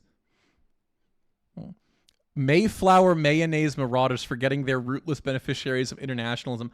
You know what? While hateful, I will give you some fucking credit where I'll give the devil his due, okay? Like, did the Anglo fall for it? Yes, we did. I'm the first to admit it, okay?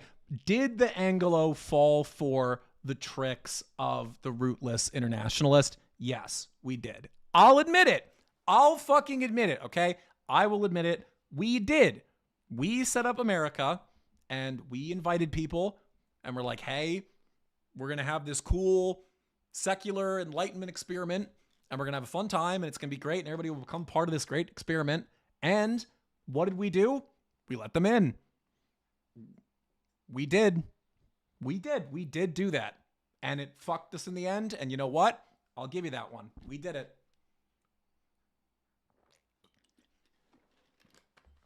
We did it, man. I can't even hate. We did. That was us.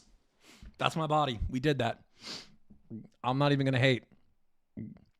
Why do you, dude, oh my God. How many times do I have to tell you people? Oh my God.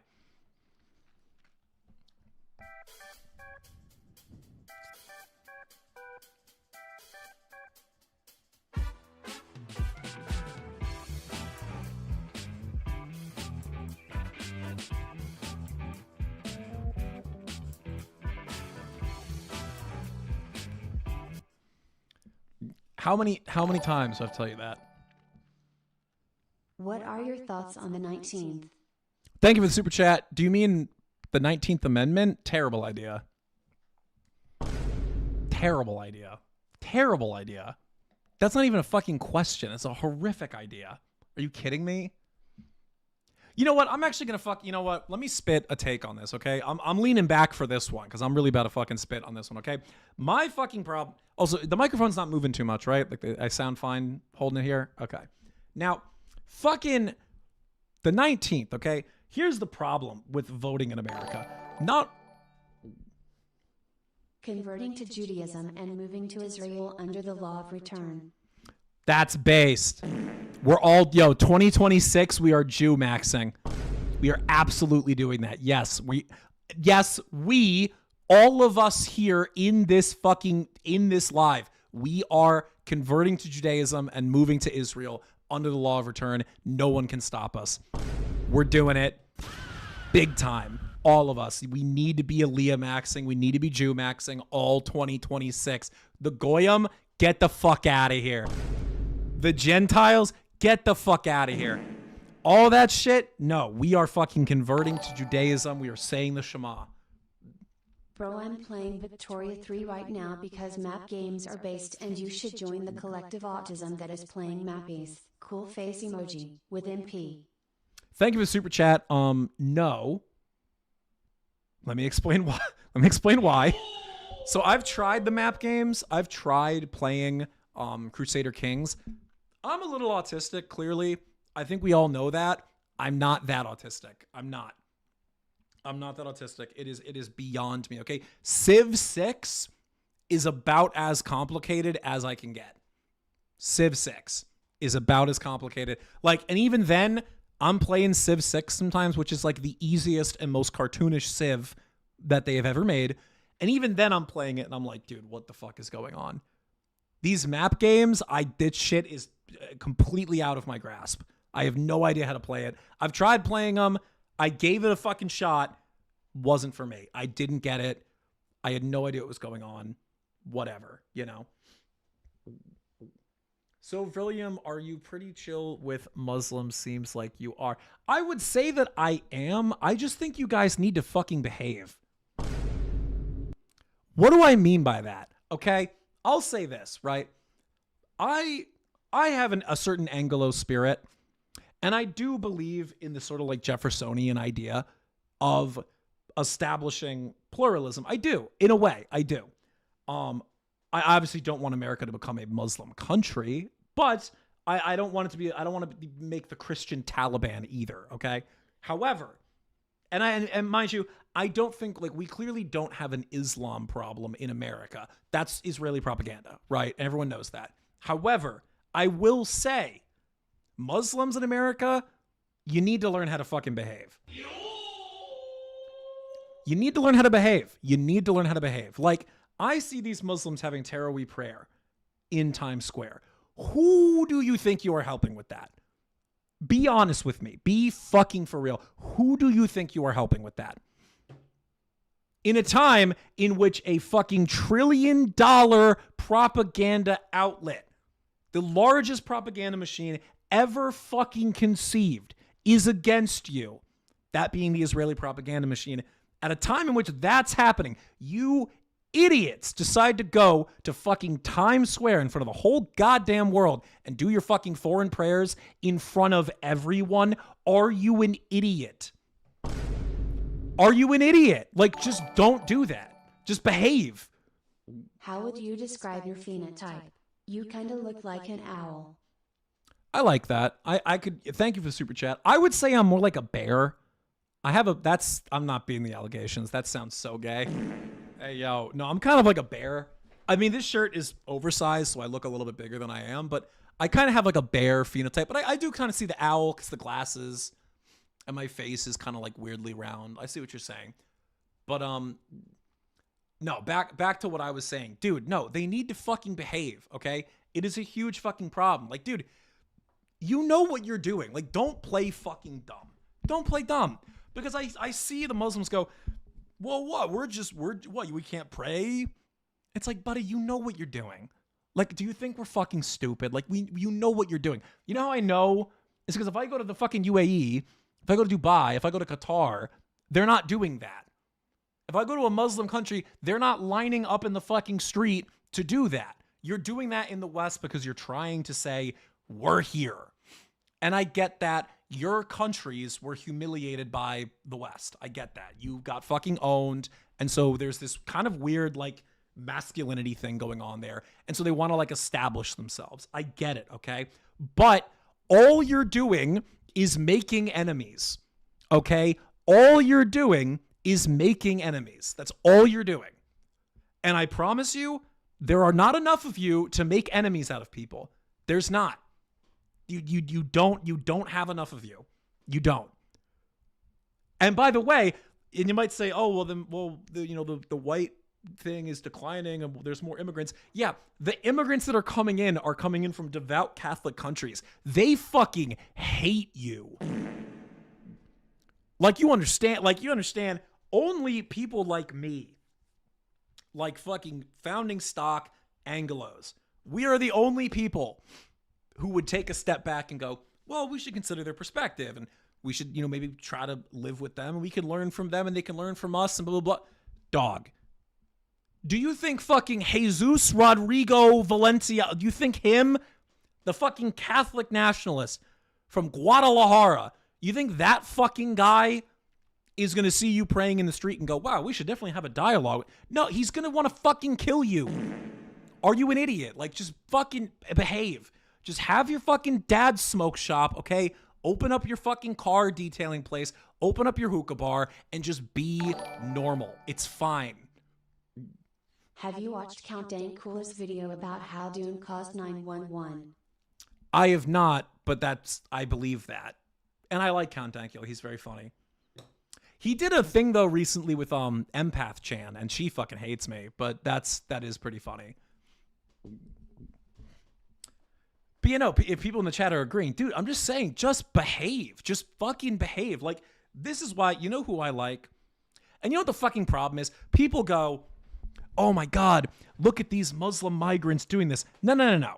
Muslim migrants are not lining up in the street and praying. Muslim first gens are lining up in the street and praying. Stay with me now. Muslim migrants, we don't have a lot of them. We don't, okay? Most of them already showed up.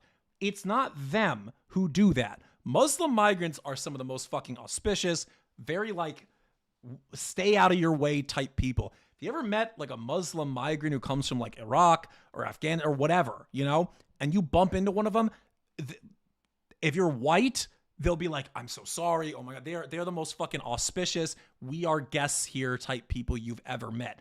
Their children, dude, the diasporoids, like their kids, are the most obnoxious, loudmouth, fucking entitled assholes in the world. They have exactly the liberal first gens, but they're not liberal in this case. They're like Muslim, and like they can't. It's like they're carrying this trauma of being not white in elementary school and people making fun of their last name, that they're like, we need to go pray in the street and fucking take up space. And it's like, dude, fuck off. Like, their dads, their moms are so fucking nice because they get it. They own their little fucking smoke shop. They stay out of the way. They learn to speak English, usually. At least the dads do. And it's fine. Okay? It's the fucking first gen diasporoids that are so annoying. And it's like, dude, just fucking behave. Just behave. Okay? I don't need fucking Big Money Mo on Snapchat in the middle of fucking Times Square praying his whatever. I don't need that. Just fucking behave. Like, I'm rooting for you, dumbass. Like, I'm rooting for you. Like, out of everyone in America right now, especially on the American right, I probably have the most sympathy for you people. I do. Because I like Thomas Jefferson and I like the Jeffersonian idea, okay? That's me. That's my body, okay? That's fucking brilliant. These people, they don't know. They don't fucking care. And you're making an enemy out of them. If you're annoying me, you are definitely fucking annoying them.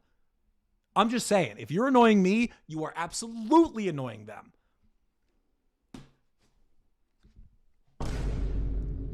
Anyways. No, I'm not from Manhattan. I'm from Jersey. But Jersey's next to Manhattan. As you can see, that's Patterson. I don't live in Patterson, but that's the one poster I could find. I'm from New Jersey. But Manhattan's right there. Anyways. Yeah, no. American migration and European migration are different things. Like, in England, there should be no Muslims. I think we can establish that. Like, in England, at most, there should be like 5. Like 5 of them. You know what I mean? But America, we're a different thing. Like, American politics and European politics were two very different animals. And I don't agree with the idea that we're the same. We're not. We're fundamentally not. Like, the Anglosphere, I wouldn't consider us part of the Anglosphere. I really wouldn't. I mean, obviously we are in terms of language and in some cultural aspects, but really we're not. Like, England, UK, or like England, New Zealand, Australia, Canada, they have a lot in common.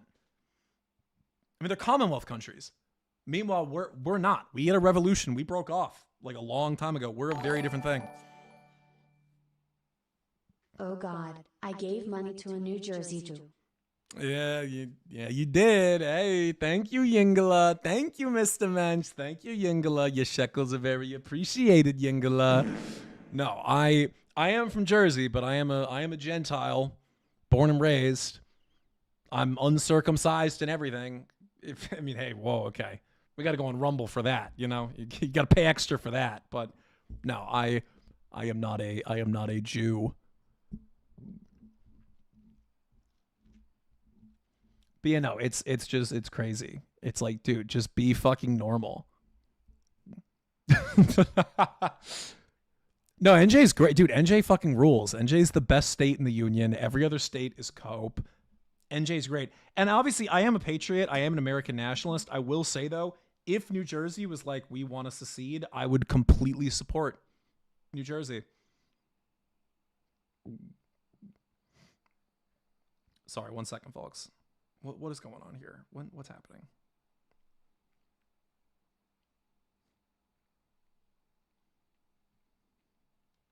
That's so funny. Okay, anyways. These streams suck. Okay, then leave. What the fuck? If you don't like the stream, just leave, dude. It's not... I'm not forcing you to be here. You are more than welcome to leave at any time. Anyways, let's get back to the fucking topic at hand here, and we'll wrap up all that, okay?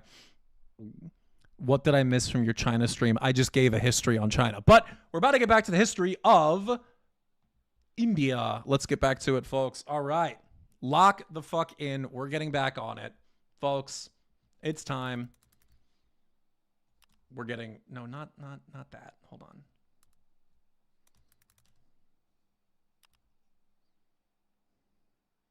We're locking in, folks. We're locking in. We're getting back in the game. All right, come on.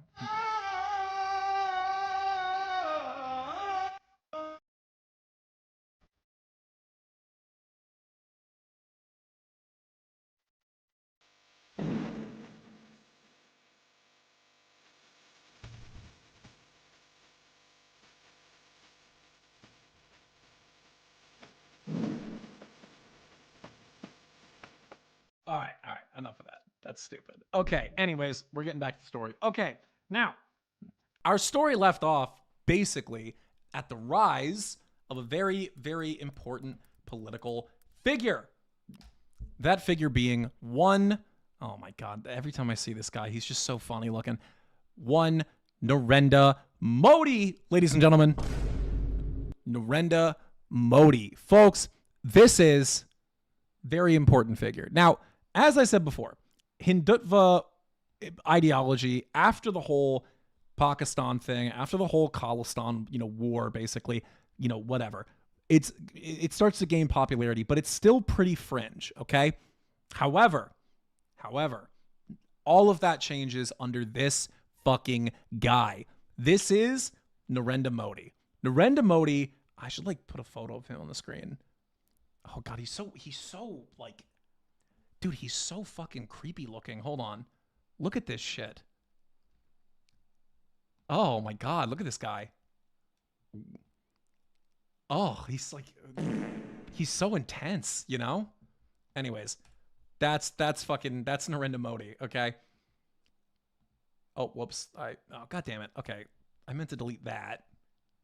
But okay, let me put my thing back up while I talk about this. So, Narendra fucking Modi, okay? He is basically wait, where's the stream cover? I had it here. Yeah, no. Nope. It's this one. Now I gotta pull it back up to 4K. Okay, great. Now, Narendra Modi, he brings a new spin to Hindutva, okay? Now, little things to note about him. First and foremost, he is actually not high caste. Fun fact. So, obviously, Hindutva is that's Hindu Zionism, okay, basically. And it's Brahmanism, okay? And so you'd think the leaders would be Brahmins. He isn't. And actually, I'm pretty sure, what's his caste again? Remember his, hold on.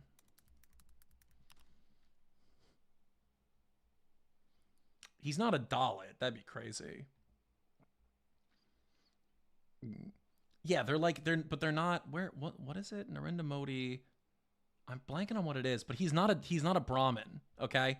And so that's a big fucking deal, is because he's oh, look, it's for everybody. We're not fucking discriminatory against it. Well, look at this. Hindutva's for everybody. Our leader guy isn't a Brahmin. And so that wins them some points because people are like, oh, okay, that's great. That's fine. That's cool. Now, sorry, let me move a little bit closer here. Okay. Now, he takes over. He becomes the leader. He wins in a fucking landslide. Okay. He becomes president. He's been president since, when was he elected? Let me get the number right.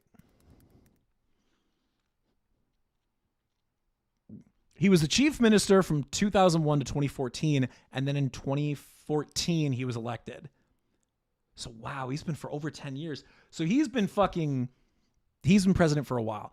Now, he takes over, like, and mind you, when he's running for president, he sells himself as this very, like, peaceful, lovey guy. Like, you guys remember when Nancy Pelosi went to India and they did yoga? And it was like, oh, look, they're doing yoga. Like, he's a yogi. That was Modi. Like, Modi kind of triumphs himself as this, like, very peaceful, whatever. He gets into office. He is anything but that. He is anything but that. He gets into office and he immediately is like, we're going to fucking kill people and we're going to get rid of Muslims.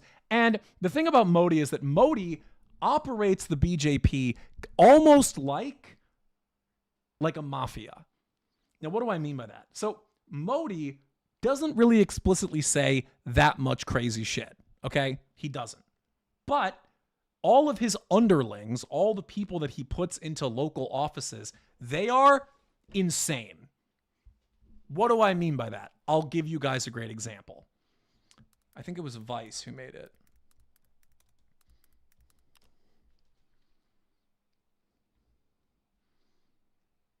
It was from, where is it? Was it this one? Yeah. We're going to watch this. So again, Modi, in public, Modi is he's not super crazy. He almost comes across as a liberal. The people that he elects, what is going on in here? I do love Ram Ranch. That whole series is hilarious. But anyways, basically, all the people that he puts into local, Book by for you. Where did the towers go? Evidence of directed free energy technology on September 11th, unveiling the invisible force that turns steel to dust. Okay, thank you for the super chat, but no, I'm not going to do that. I'm not going to do that. But 9/11 was not caused by energy weapons. It was caused by Israel. It wasn't aliens or energy weapons. It was literally just Israel, guys. Like, let's just get into it. Anyway, so all the people that Modi puts on, okay, are insane. Here is a great example.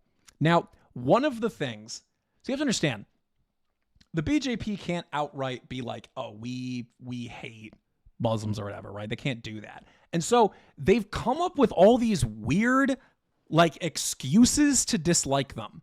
And they're always weird, okay? And so one of them is he claims that the Muslim minority in India is engaging in a secret plot. A plot that he calls love jihad. Let's take a look.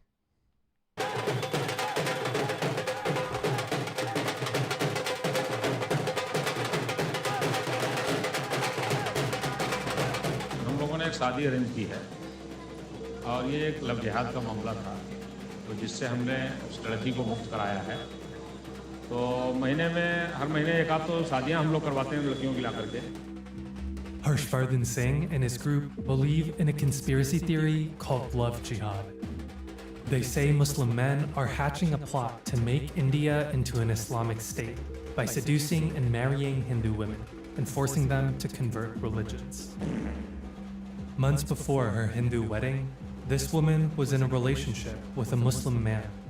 तो हमारे कार्यकर्ताओं ने जाकर के पकड़ा police ने जो डर था तो पुलिस ने जो है तो अरेस्ट किया और इसके सामने ये संकट था कि फिर अब ये जाएगी कहाँ क्या करेगी हम लोगों ने कहा ठीक है हम आपकी शादी कराएंगे Singh and his men regularly stop Hindu women from being with Muslim men and arrange marriages with Hindus instead. This bride's family says she's happy with the man who was chosen for her. But Singh didn't let us ask her. Dude, look, she looks pissed. Look at her. Dude, look at her. She looks pissed. Oh my God. Bro. And then look at the guy. Imagine, bro, like obviously none of this is good, but imagine you're already Indian, right? Which is like already fucking, it's already difficult, right? And then your fucking parents are like, oh yeah, we're going to marry you to this random ass Rajesh right here. Look at this fucking guy, dude. Ourselves.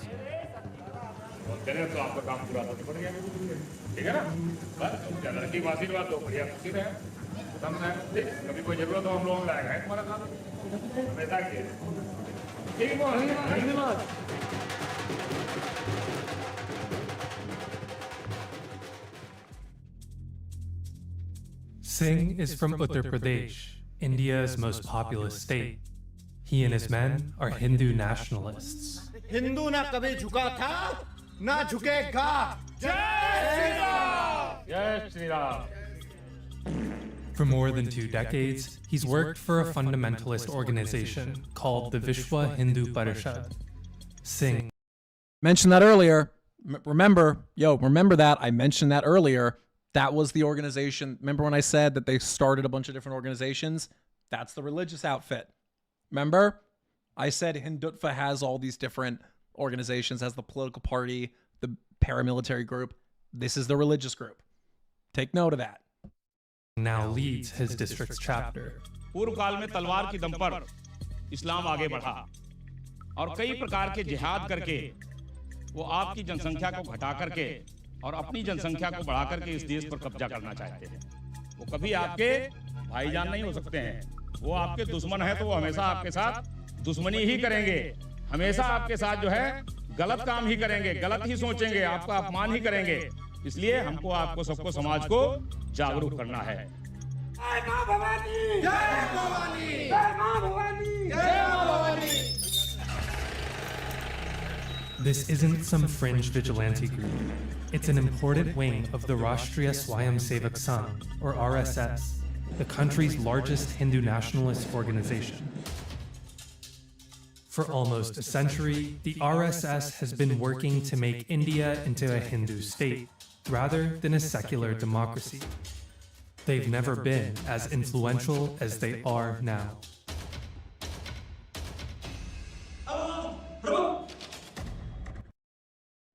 Everything they do, it's just they're so goofy. You know what I mean? Like these people, they're like they're eternally 15. Does that make sense? Like they are eternally 15 years old. They're like eternally in a state of going through puberty. And you know all like the cringy shit you do when you're in like going through puberty? This is just them as like a people. Like on a phenotypical level, you know? I'm just saying. Prime Minister Narendra Modi, the Home Minister, Defense Minister, the President, and the Vice President are all alumni of the group and its affiliates. Critics say they're using their power to change India's laws and constitution to match the Hindu nationalist agenda. And it's people like Singh who are the foot soldiers of a pro-Hindu, anti-Muslim crusade. जिहादियों को बाकायदा प्रशिक्षण दिया जाता है। तमाम लड़के ऐसे हैं जिनके पास खाने पीने को नहीं है, अब व्यवस्थाएं जो भी है, लेकिन उनको अच्छी मोटरसाइकिलें उपलब्ध कराते हैं, अच्छे उनको कपड़े उपलब्ध कराते हैं, अच्छे जेवर उपलब्ध कराते हैं। Singh says Islamic clerics are teaching their followers to impersonate Hindus. He believes Muslims are paid bounties to charm Hindu women into converting. Also, can we talk about the fact that this is an entire conspiracy theory dedicated to the fact that he gets no bitches. Like this guy, his whole thing is dedicated to the fact where he's like, too many of them are sleeping with Muslim men. The Muslim men, they're bagging our women, they're rizzing our women too hard. This is his bit. This is his entire bit, dude. और हमारे समाज की जो बहनें हैं जिनको जानकारी नहीं है उनको अपने प्रेम जाल में फंसा करके और उनके साथ शादी करके और उसके बाद उससे 8-10 संतानें पैदा हुई तो वो 8-10 संख्या उनकी बढ़ी। इस प्रकार से वो तो मशीन समझ करके काम करते हैं। तो वो हम लोगों के समझ में यही आया और वास्तविकता भी यही थी कि ये लव नहीं था, ये लव जिहाद था। There's no official data to back up any of these claims. At a school that he runs, it's a lesson that's taught to children. तमाम प्रकार के जिहाद अभी तक आप सबने सुने होंगे, लेकिन लव जिहाद का नाम शायद आप सबको पहली बार सुनने को मिल रहा होगा। जिहादी लड़के आते हैं, मंदिरों में जाते हैं, वो बहुत बड़े पुजारी हैं, बहुत बड़े भक्त हैं, और आप सब लोग उनको हिंदू समझ करके उनके जाल में फंसते हैं। उन सबसे आपको सबको आगाह करना। Dude, they're just such a goofy people. I swear. Everything they do is just so goofy, bro. Like, they're just so lame. Like, look at this shit. This is the... Actually, no, this is actually a great video to watch. So, remember, that was the religious wing, okay? So that was the religious wing of the Hindutva gambit, the Hindutva mafia, okay? Now, this is the militant wing. This is the RSS, that militant group I told you about. This is them. Let's take a look. In September 2022, the English city of Leicester erupted in violence. City and community leaders admit they're baffled by the precise cause of the sudden violence. What's thought to have started as a confrontation between rival fans after a cricket match between India and Pakistan escalated into clashes between the city's Hindu and Muslim communities, leaving dozens injured and at least 47 people arrested. He's inciting violence and you're allowing it. How was he supposed to arrest 400 people? You could order so-called Hindutva wannabe gangsters. Don't ever come out like that again. In the aftermath of the unrest, something unusual happened. By the way, for those who don't know, that is one Muhammad Hijab. If you guys are familiar, that's niche. That's Muhammad Hijab. Just thought I would put that out there. We're not gonna watch the whole thing. Basically, I'm just trying to show you that. Here's the thing, right? The problem is that they're bringing this shit into the West. They're bringing this shit into England. Like, they are bringing this shit into the West, right? Now, what is... Like, why is that important? Why is bringing that into the West important? Well, it begs a question, a very important one. Now, something to note about Modi is Modi has been very, very pro-migration. Very pro-migration. He's fucking super hyped about the idea of Indians leaving India and moving to the West. Kind of weird, right? Why would the leader of a country want young people to leave the country? Why would he want that? Why would he want all of his people to go to other countries and do this shit? Why would he do that? Because he's like, he wants them to go to Canada. He just signed a deal with Canada to send more people to Canada. Why does he want that? Why does he want that? Well, I'll show you. I'll show you why. Top 5 receiving countries of remittances. India has twice as many as second place. $120 billion.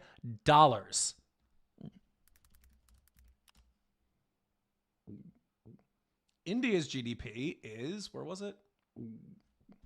600 billion. That is literally 20% of their economy, I think. I'm not good at math, okay? Don't quote me on that. But a significant portion of their economy is literally just people in the West sending money to India.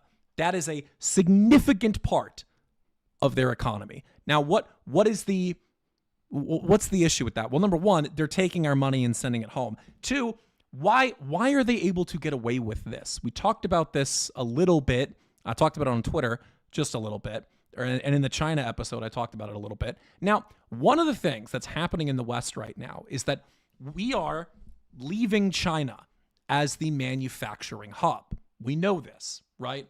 Mostly because China, they pulled it out on us, the whole dangism thing. We did a whole fucking stream about this. Now, again, China is dumping the West and we're dumping China. We're not producing shit there. So what are we going to do? Are we going to bring production back to America? Are we going to, I don't know, fix employment in this country and bring production back to America and like do the right thing? Of course not. We're going to send all of our production to fucking India. Because why wouldn't we, right? Because they can also make the shit for cheap.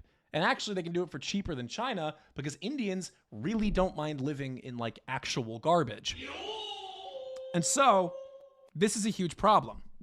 Now, what is Modi? What are these business deals looking like? Modi has been meeting up with these governments and working out business deals. Why?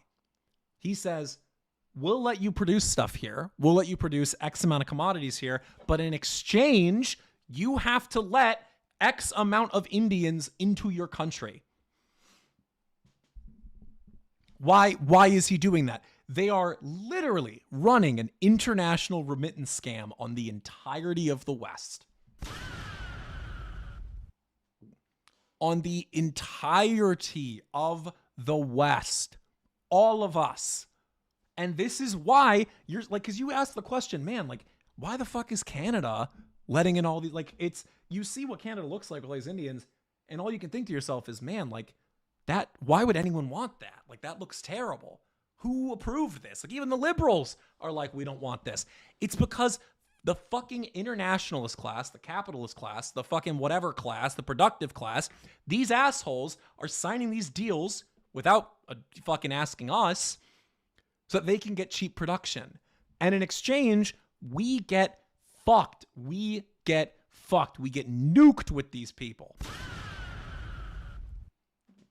And so, folks, this is the modern India politic. They want to establish a Hindu, like, Zionist state, right? This is their thing. Because that's all this shit is Hindu Zionism, right? And then they're exporting people into, oh my God, into our countries to take our fucking money and send it home.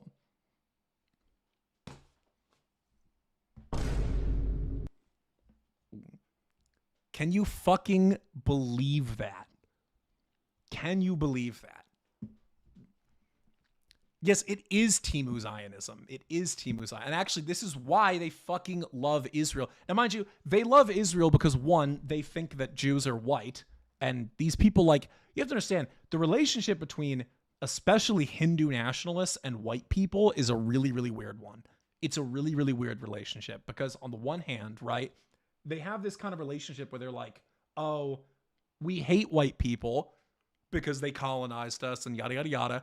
But at the same time, we love white people because their religion is basically centered around worshiping white people. So they have a weird relationship with us. And granted, if you look at the type of shit that we used to do with them, it's understandable why they have this weird, like, psychosexual relationship with us.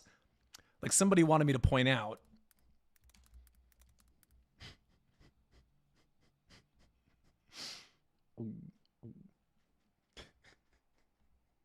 like, this is what we used to do with Indians from the Western perspective. This is what we used to do with them.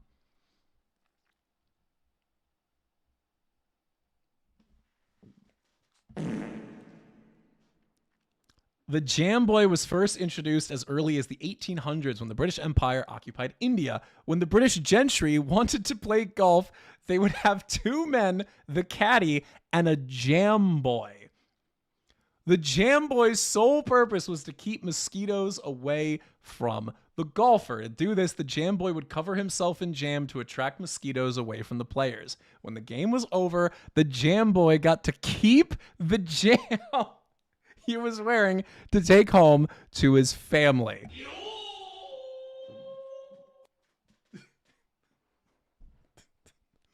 Like, and so you ask yourself, why are these people so fucked up? Like, this is their civilizational history.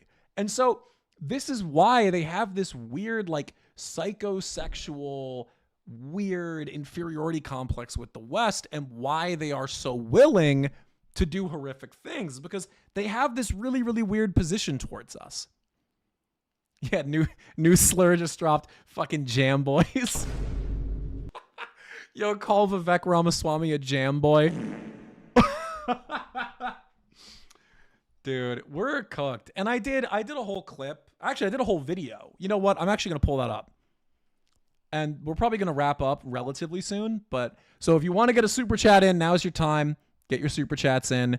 We are going to take a quick look, though. Actually, at one of my videos, we're going to take a quick look because you idiots didn't watch it. It didn't get a lot of views. So we're going to take a quick look. It'll cover some of the points I'm making. But if you want to get your super chats in, be sure to hit that right now because we are wrapping up in the next like half hour. So make sure you get that in, folks. God, my lighting production used to be so terrible. Look at this shit. Folks, there's a new mafia in town. Think less gabagool, more Gujarati. I'm William. Welcome back to the narrative.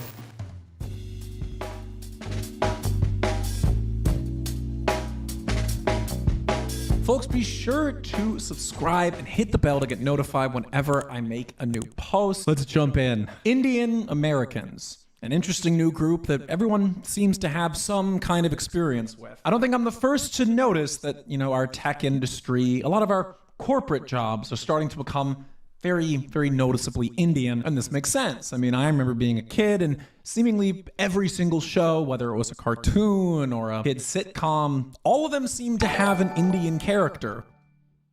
What is this? But what the story Silicon Valley CEOs and the high-tech workforce? Would love your insight on that. So happy you said that. That's actually a great fucking question. Now, one thing we can note, here's the thing. I love the CEO argument. People forget CEOs are chosen by shareholders, right? So when a company takes on a CEO, it's because the shareholders, these are public companies like Microsoft, right? The shareholders decide, they hold a vote as to who is going to be CEO. Every single company that has an Indian CSO or a CEO, the shareholders are all,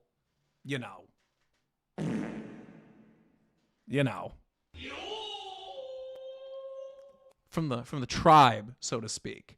And anytime an Indian CEO gets put in place, anytime, the company immediately fucking crashes. And then financial institutions, right, are shorting the stock and making money. Like if you look at Microsoft just brought in another Indian CEO. Right now, all of these fucking hedge funds and firms are shorting Microsoft. It's an artificial short squeeze. They're literally putting in Indians because why? Because Indians will listen to the shareholders. They are innately docile. See, when you have a white CEO, they're usually not very docile. They're usually very capitalistic. And so they disagree with the shareholders and will say, no, we don't want you to short the company. We don't want to destroy the company so that you can make a monetary profit in a short period of time. An Indian CEO, they are very docile. They'll go, yeah, absolutely. And this is how you get all these super unqualified Indian CEOs who take over and then the company goes to shit. It's because the shareholders are putting them in. That's why. That's literally why. I wish I was making that up. Go look at Microsoft. Microsoft is being shorted right now by all BlackRock, Blackstone, all of them. Why? Because they have an Indian CEO. It's literally that clear. Anyways, let's take a look at my clip here.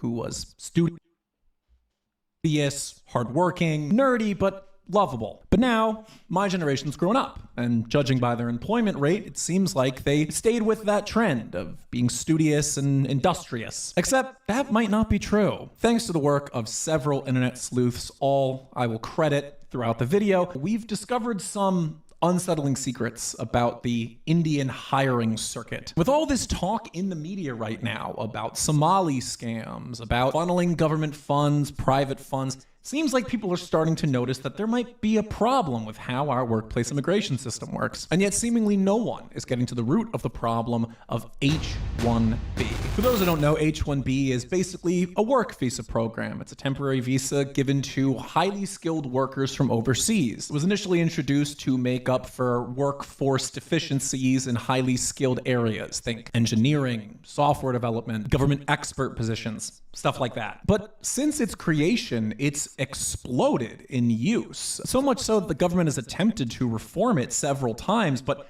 it's a very, very large program. And with so much of Gen Z unemployed despite having gone to college, even grad school, it starts to beg the question, are we really this deficient in skilled workers? The answer is, of course, no, we're not. It's actually the opposite. Folks, I want to introduce you to the Indian Mafia. Recent exposés have shown in the corporate world there is a structural problem when it comes to the temporary visa workforce. Little stats for you here. 70% of all H-1B visas distributed in America were for Indian workers. Yes, you heard me correctly. 70%. On paper, it seems that 70% of the workers we need live in India. That sounds crazy, right? It's because it is. Because of the statements of several internal whistleblowers, we now have a bit of an insight into how this system works. I'm going to take you through the process and the problem at Capital One Bank.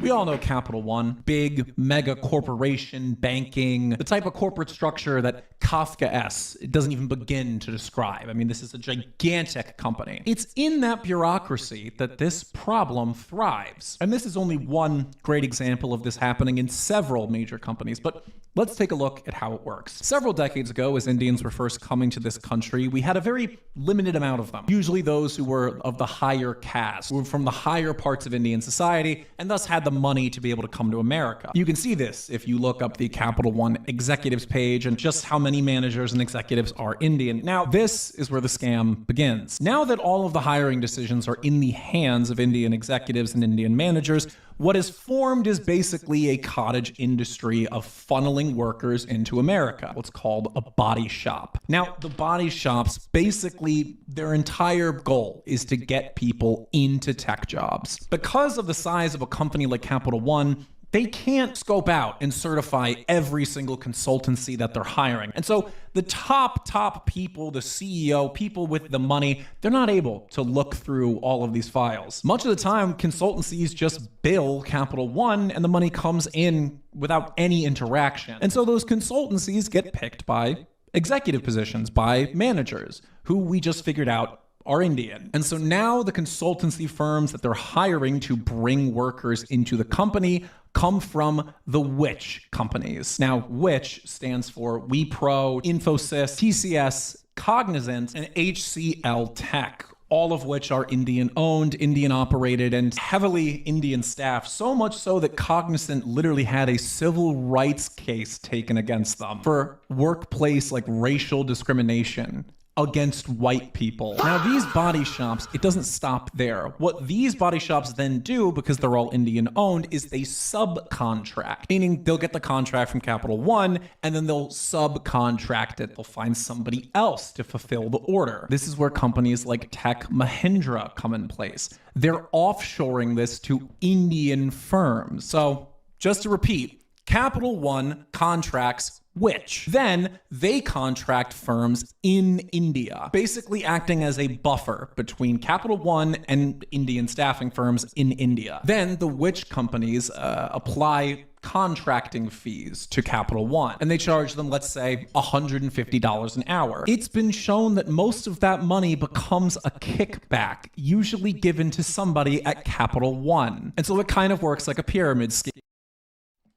We're not going to watch the whole video, but you get the idea. Basically, they're running a fucking scam on us. This is just what it is. And so this is the current state of the play, is that basically all of our entire foreign policy towards India is being completely defined by finance capital. It's being defined by the desire to replace Chinese labor with Indian cheap labor, which of course the financier class is completely fucking defended from this shit. They don't have to live with them.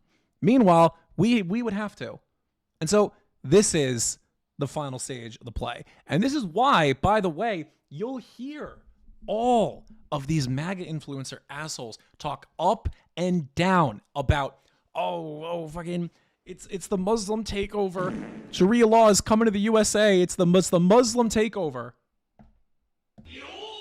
There we go. It's the Muslim takeover. They're coming over, taking over the USA. Meanwhile, they are dead silent on the much, much bigger issue, which is the literal, pillaging of all of our innovation and our production and everything that made the American economy via Indians. There, yeah, Sharia law is not taking over. The caste system's taking over. Because, by the way, these people discriminate by each other on caste all the time. But, folks, that is going to do it for today's little history lesson fun stream time. Folks, I hope you enjoyed. Let me know in the chat. 1s if you enjoyed. 2s if it was terrible, you hate it, throw it in a fire, you love India. 3 if you love Pakistan. Let me know. What are we thinking?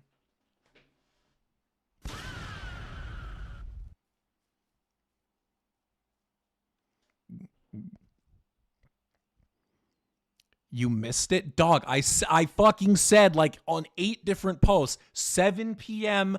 Eastern Standard Time. On literally every platform I posted, 7 p.m. Eastern Standard Time. I put the link. I made it so easy for you to get here. If you did not get here in time, that is your fucking fault. Okay? I made it very clear everywhere. 7 p.m. Eastern Standard Time. That is when I stream. 1s in the chat. It seems like people love it. Oh, 4 for loving Israel based. Yeah, exactly. Folks, we are Aliyah maxing. Keep that in mind. We are Jew maxing all 2026. We are converting to Judaism. We are fucking making Aliyah. We are moving to Israel. All 2026, folks. Lock the fuck in. Get circumcised. We're doing it. All right, folks. Thank you for stopping by. Thank you for joining me on this stream. I had a great time with y'all. For everyone who super chatted, let me read off these super chats, the people who super chatted. Where was it? No, where was it? You can hold on. I can do that. Hold on. Where was it? Nope. How do I do that again? I actually might do that. Thank you, Mr. Australia. I am Sinner. I'll hit you with a like. Where? How do I show it again? There's a way to do it. Oh, here we go. Here we go. Yeah. I'm going to read all. Wow, there's a lot of super chats today. Thank you, guys. Big shout out to Cheeseburger6, Steve SD7WK, Purple Dove, Michael K, Vita TV, Ganesh Blast You Away. Okay, well, he sent that majority of Western women are on OnlyFans. That's what he sent. But, I mean, hey, I'll take your $2. I know that's a lot of rupees, so thank you. Let's get a video on Christian. Oh, yeah, okay.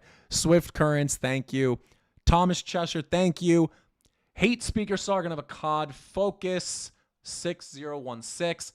I don't even know how to read that one. H1 Gen, okay. John Castile, Astro Week, Swift Current, again, thank you. Lord Shatter, Joey Vick, The Golden Egg Van, Morshed Shadeen, that's a hell of a name. K-Tess, Adrian, and I Am Sinner. Thank you, folks. Oh, and another one, John Castile. Thank you for all your super chats, all that. Folks, again, let me go back to the normal chat. Okay. Folks, thank you again for everything. Look at that, Vincent Tamer. Thank you. Love your work. Are you Orthodox or Catholic? I am Orthodox. I'm an Eastern Orthodox Christian. But thank you, folks, for stopping by. I appreciate it. God bless you all, and God bless America. I'll refund that because you said that Love twice. your work. Are you Orthodox or Catholic? Let me refund that because you sent it twice. I got you. Okay, anyways. Thank you, folks, for stopping by. God bless you all, and God bless America. Be sure to tune in tomorrow at 6 p.m. Eastern. 6 p.m. Eastern. Don't be fucking late. 6 p.m. Eastern. New video coming out tomorrow. I haven't filmed it yet. I actually don't even know what it's going to be about, but it'll probably be good. So make sure you lock the fuck in. Be there, 6 p.m. Eastern. Clips every day. Follow me on Twitter, @VilliamLive, everywhere. Thank you, folks. And thank you, quick little buzzer beater from Love Alan the Roax. life. Thank you. God bless. I appreciate you. Folks, I will see you then. And this weekend we're streaming, so if you want to see more streams, come by this weekend. God bless you all, and God bless America.